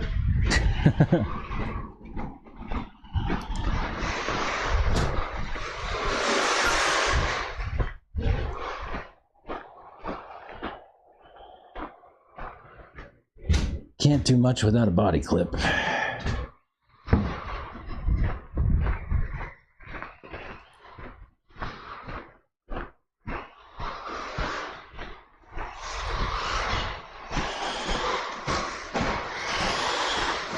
All right.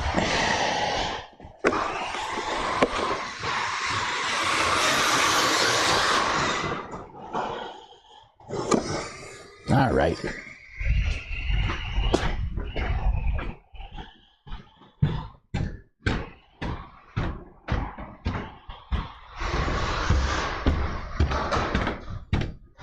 I changed front springs. Front spring. Yeah. We'll see how they work. On my phone there.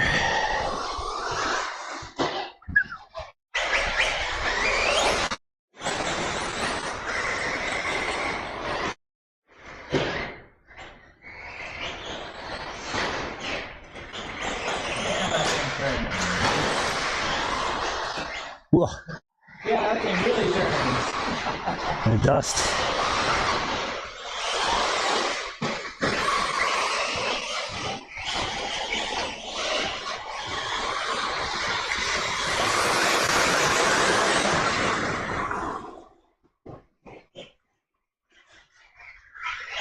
I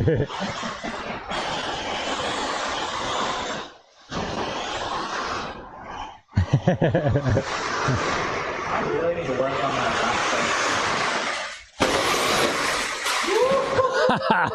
That truck came to eat my lunch.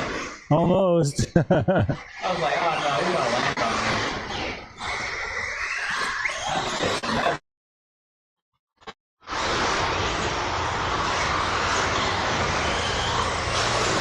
Oops. Ooh, I got lucky there.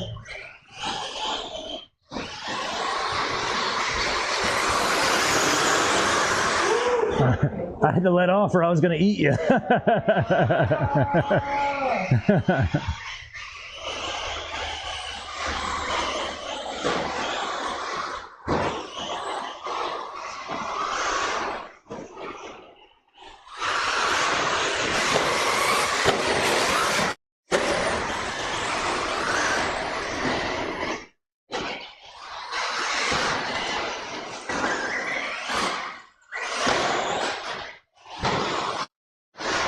Oh, I got on it too early in the dust. I have to rely on you making mistakes like that. It's the only way.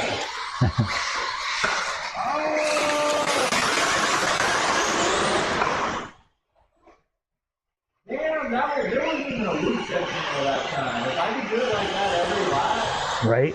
we'd be in business. Go on, fast guys. Oh, Rebus was up. What brings you to the track today? I'm making bricks on an echo lift. Yay! Done. Not here now. Yeah, so watching you guys dominate. Oh, what the hell? Damn! Bro! God. I think it's a buggy fault. Yeah, that's what it is. Let's try to run you over. Good to see the buggy working. I had to put a new speedo in it today. What? Wait a minute, I thought you just did that. I left my shit here, and water leaked into the. Oh no! Yeah.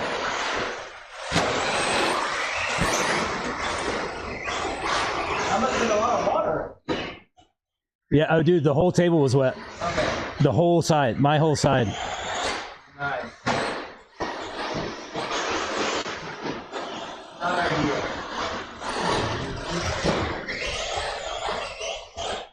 These tires are super ball. I think it might be time to get all these mine have sports on. Yeah, they do. There's no compound, that's like just market. Yeah, it really. They're really bad. Which one is the compound?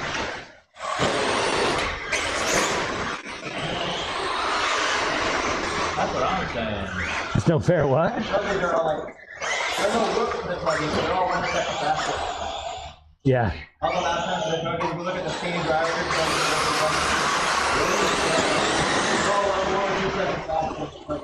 Oh, camera died again.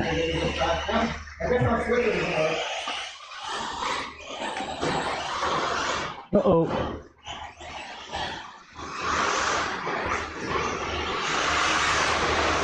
Whoa.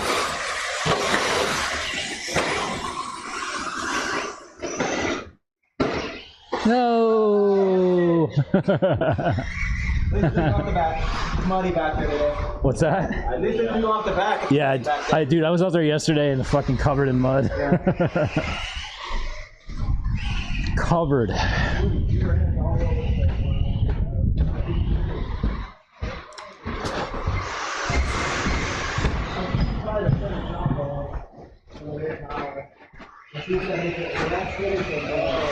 Yeah, that's what I wanted to do today. Yeah, you should totally do that.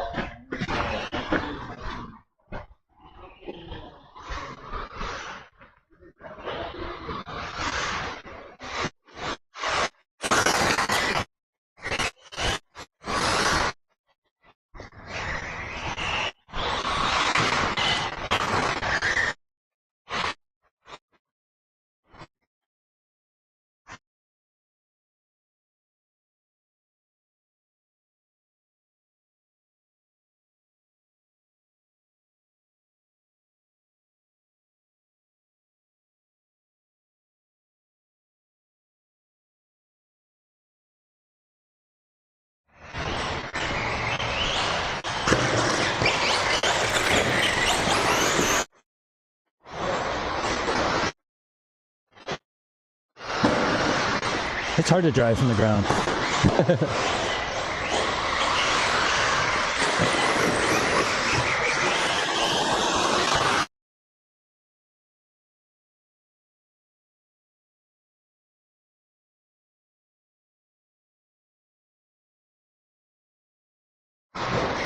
I can't see my car. I lost it.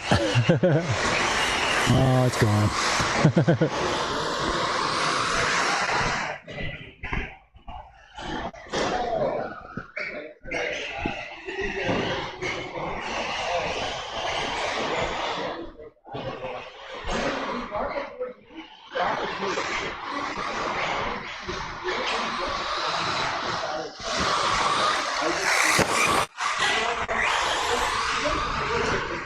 Styling. It's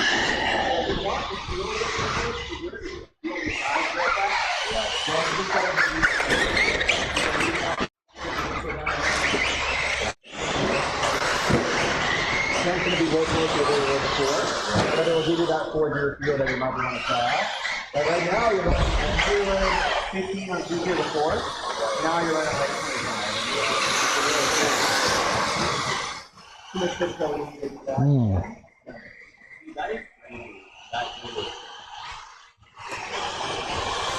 Well, when you get to here, look at this. And then I was blaming your rear because the rear is already centered. It's not a lot of center in that part of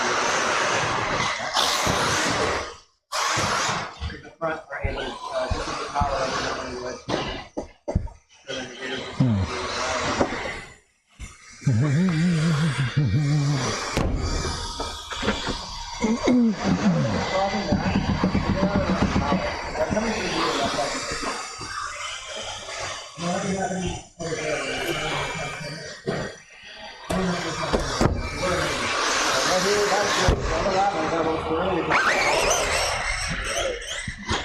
you're just waiting for it to catch up. It's going like 3 times left to right before it finally pops. That sucks. It blows it most of it.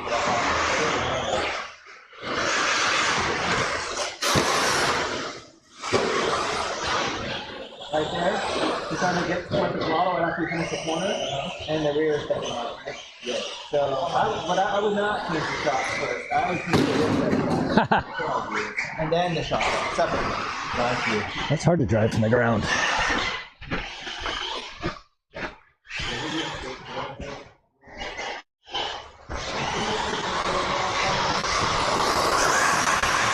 I want to drive from the middle. Drive from the middle. Try it.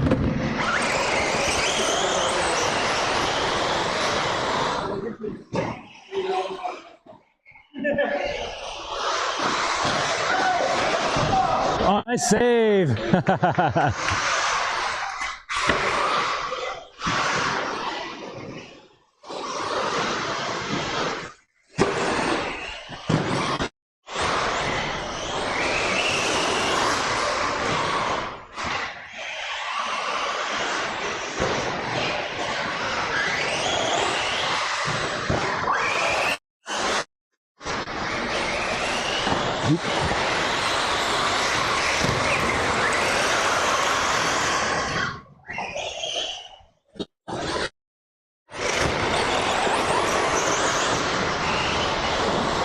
Oh no! Hey, I see it.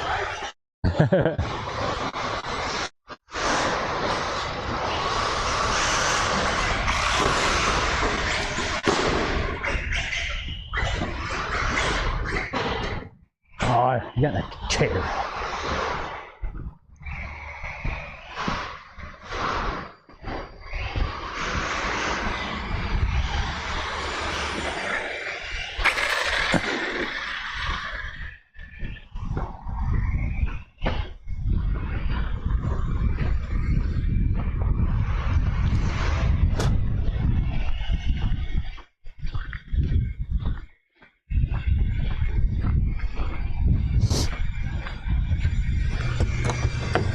Check those out.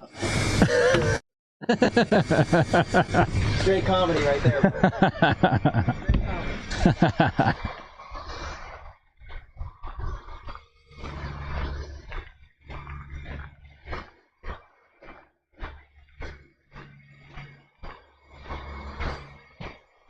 Man says I need some new baldies. That's how that goes. Woo.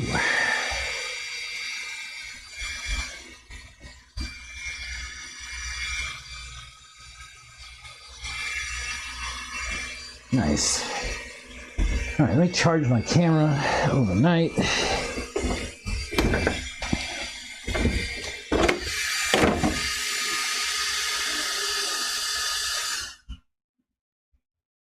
Goodness. Huh?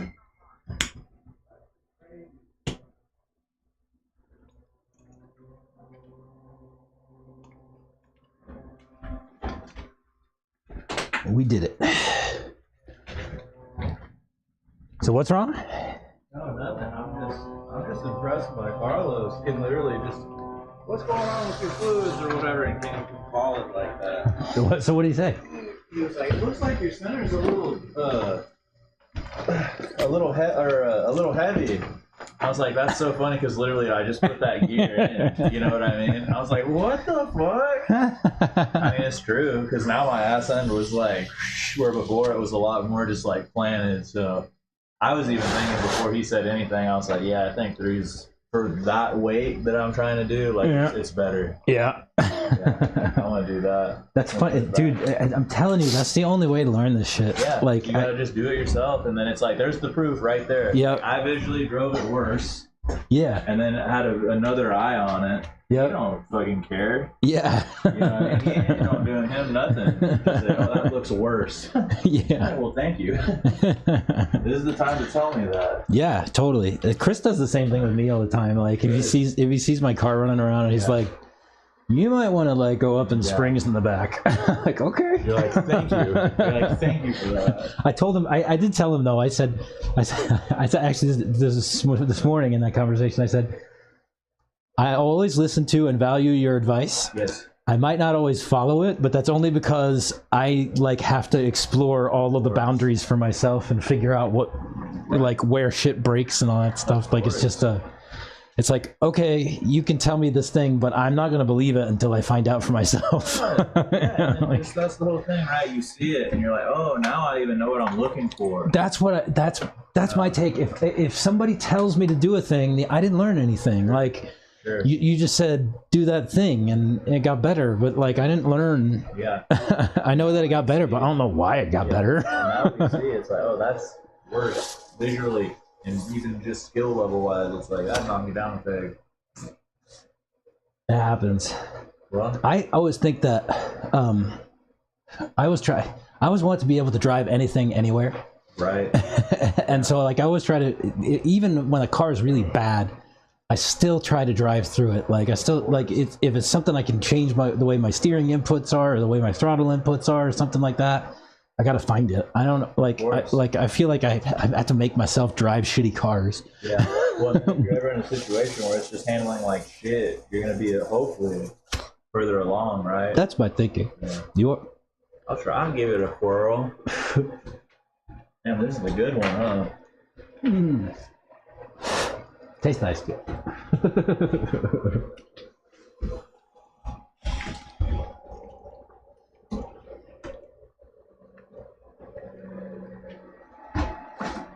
All right. Well, tomorrow, will you be out here tomorrow? I should do. Yes, actually, no, because I was thinking that I was gonna have to stay home in the morning because like I got like rats or some shit in my attic. Like pest control come out today, and but they don't come back till Monday. So I think I'll be all right. I was gonna come out for sure. I just didn't know when. Got you. But I'd probably be here like around 11 or something like that. Okay. So typically I show up like 11. Got you. That's when your start time is. Yeah, I got some people coming over tomorrow to do some work. I told them, thankfully for me, they're doing like playthroughs. So basically, they're just kind of using the space. Oh. Right? So for me, it's like I'm not really doing like Playthroughs for what? for a guitar playthrough. Yeah, that's Like what I do. I record and produce bands. Studio stuff? Yeah, studio stuff. Oh, really? So, yes, but weird story where a band is like on the in between and breaking up, but the guitar player is like, well, I still want to do this guitar playthrough. And then so the videographer and I are really good friends. And he's like, hey, we want to have some shots like at my place, and then we're going to do some at your place too, kind of like break it up. And I was like, y'all are always more than welcome to like come through. So it's just one of those days where it's like going to be super easy. It's like, Yeah, laid back. I Yeah. have this little spot cleaned up for y'all. Have fun. You know, That's pretty I just cool. get to hang out. Do you ever? Let me ask you this. Now that I know this, one time I went. Kim and I saw a band called Minus the Bear. Do you know them? Oh yeah. Yeah, Minus the Bear is like one of my favorites. Nice. So we went and saw Minus the Bear, but one of the bands that opened them was called the Coat Hangers. Coat hangers. The Coat Hangers. I've even heard that name. It's a bunch of ladies, you know, and the name's a commentary on the state of the world, right? I like that. You know. I now. Yeah. Got you. But well, they're pretty good, right? I didn't like get into them or any kind of stuff, but I was standing at the bar and I go to order a beer and the guy standing next to me at the bar starts talking to me, and he's like, you know, asking me what I think about him and stuff like that, and then he tells me that he's like the band's manager, and he's like, you know, he's poking, he's trying to understand his audience, right? Gotcha. And he bought me the beer and all that stuff, and you know, it was a nice guy. I don't remember his name. I remember what he looks like. But anyway, I thought to myself at that time, I was like, do you know, like managing a band sounds like a lot of fun. Right. Like it sounds like, I'm sure it's challenging, just like any other thing. Right. But like, how do you get into that? You gotta, from my understanding, because I have a couple friends who are just like constantly booking shows and this, that, and the other. Yeah. And I myself, and like the bands that I did play in, whenever we did book some shows, this, that, and the other, I was always kind of like responsible for that. It's very hard in the sense that you're dealing with a lot of different people and trying to solidify dates. Hey, we want to have this venue, this night, this time, this many bands. Can we do it? You know what I mean? And it's, oh, well, we're available, we're not available. Okay, go down to our buddy show down the street. So I feel like that's where a lot of that kind of starts. You know, and you're kind of like in the trenches with a band. And can you get this band out of the trenches and even be like, well, I'm a manager, like, look what I did for these guys or gals. You know what I mean? So I feel like that's where it kind of starts. Like, you're on your own. Like, you got to build a resume like you would at any other job and be like, hey, these guys, yeah, they weren't shit until I started managing them. You know what I mean? And I got them on this show, that show. We booked these DIY tours. To get into the scene like that, you kind of got to, like, find the door and kick it down yourself. You know what I mean? I'm good at that. That's what it is. It's like, you really, to do that, you have to be pretty involved, like, in your local scene. Right, so to speak. And then Texas is such a big market. Like, you can do a lot just in Texas. Yeah. Right, because you're driving 8 hours each way from here. Yeah. And you're still in Texas. And you're still in Texas. Yeah.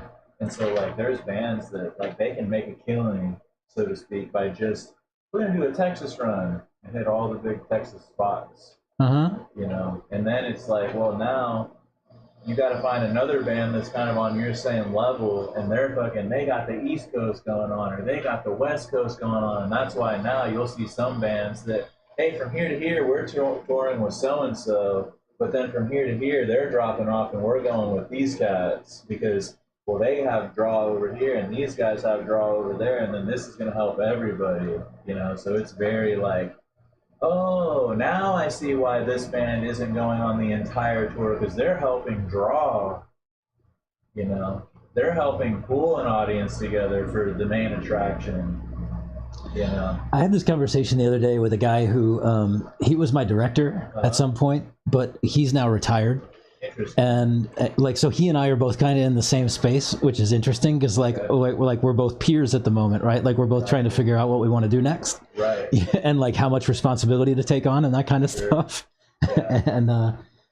So like in talking to him, like, you know, I think the truth is that I could probably go anywhere and do anything. I just need to get in front of the right people, and I just need to figure out how to get in front of the right people. Dude, it's a lot of just like going back and forth and emailing and calling and hey this, hey that. I think the place that I'm in is that, right? Like, I'm trying to figure out like how much responsibility I want to take on in something, and like that sounds like an awful lot of responsibility, but those kind, like, that's the kind of shit I really love to do. Like, I'm an enabler to start with, and like like you see me around here, like, you know how I behave. Like, I'm just like, let's fucking go. Like, I'll help you. Let's go. Right. And so I do the same thing. Like, I've managed teams and stuff like that, and like, you know, lines of business and shit like that. And I do the same thing in all that space too. And like, so I think that I could just go anywhere and do anything. I just have to pick. That's what I'm saying. Yeah, I don't know what to pick. Good. That's a good place to be, though. It's not a bad spot. I always feel like I've seen enough of everything that I could just be like, yeah, whatever, like, let's go. Sure. Yeah, I'll just come in this situation and read the room, so to speak, and fucking figure it out where I need to be. Yeah. I mean, that's the best way to be, right? I don't do anything else, right? Like, there's no, I don't panic. I don't freak out. I don't. It's like, oh, that happened. Okay. Yes, it would be fun because say all that work is done, right? Yeah. You do all the calls, the emails, the this, that, and the other, and then it's time. Okay, let's go hop in the van. Yeah. Then you just got to show up and make sure, like, say that van's even to that caliber, right? Well, where's our amenities?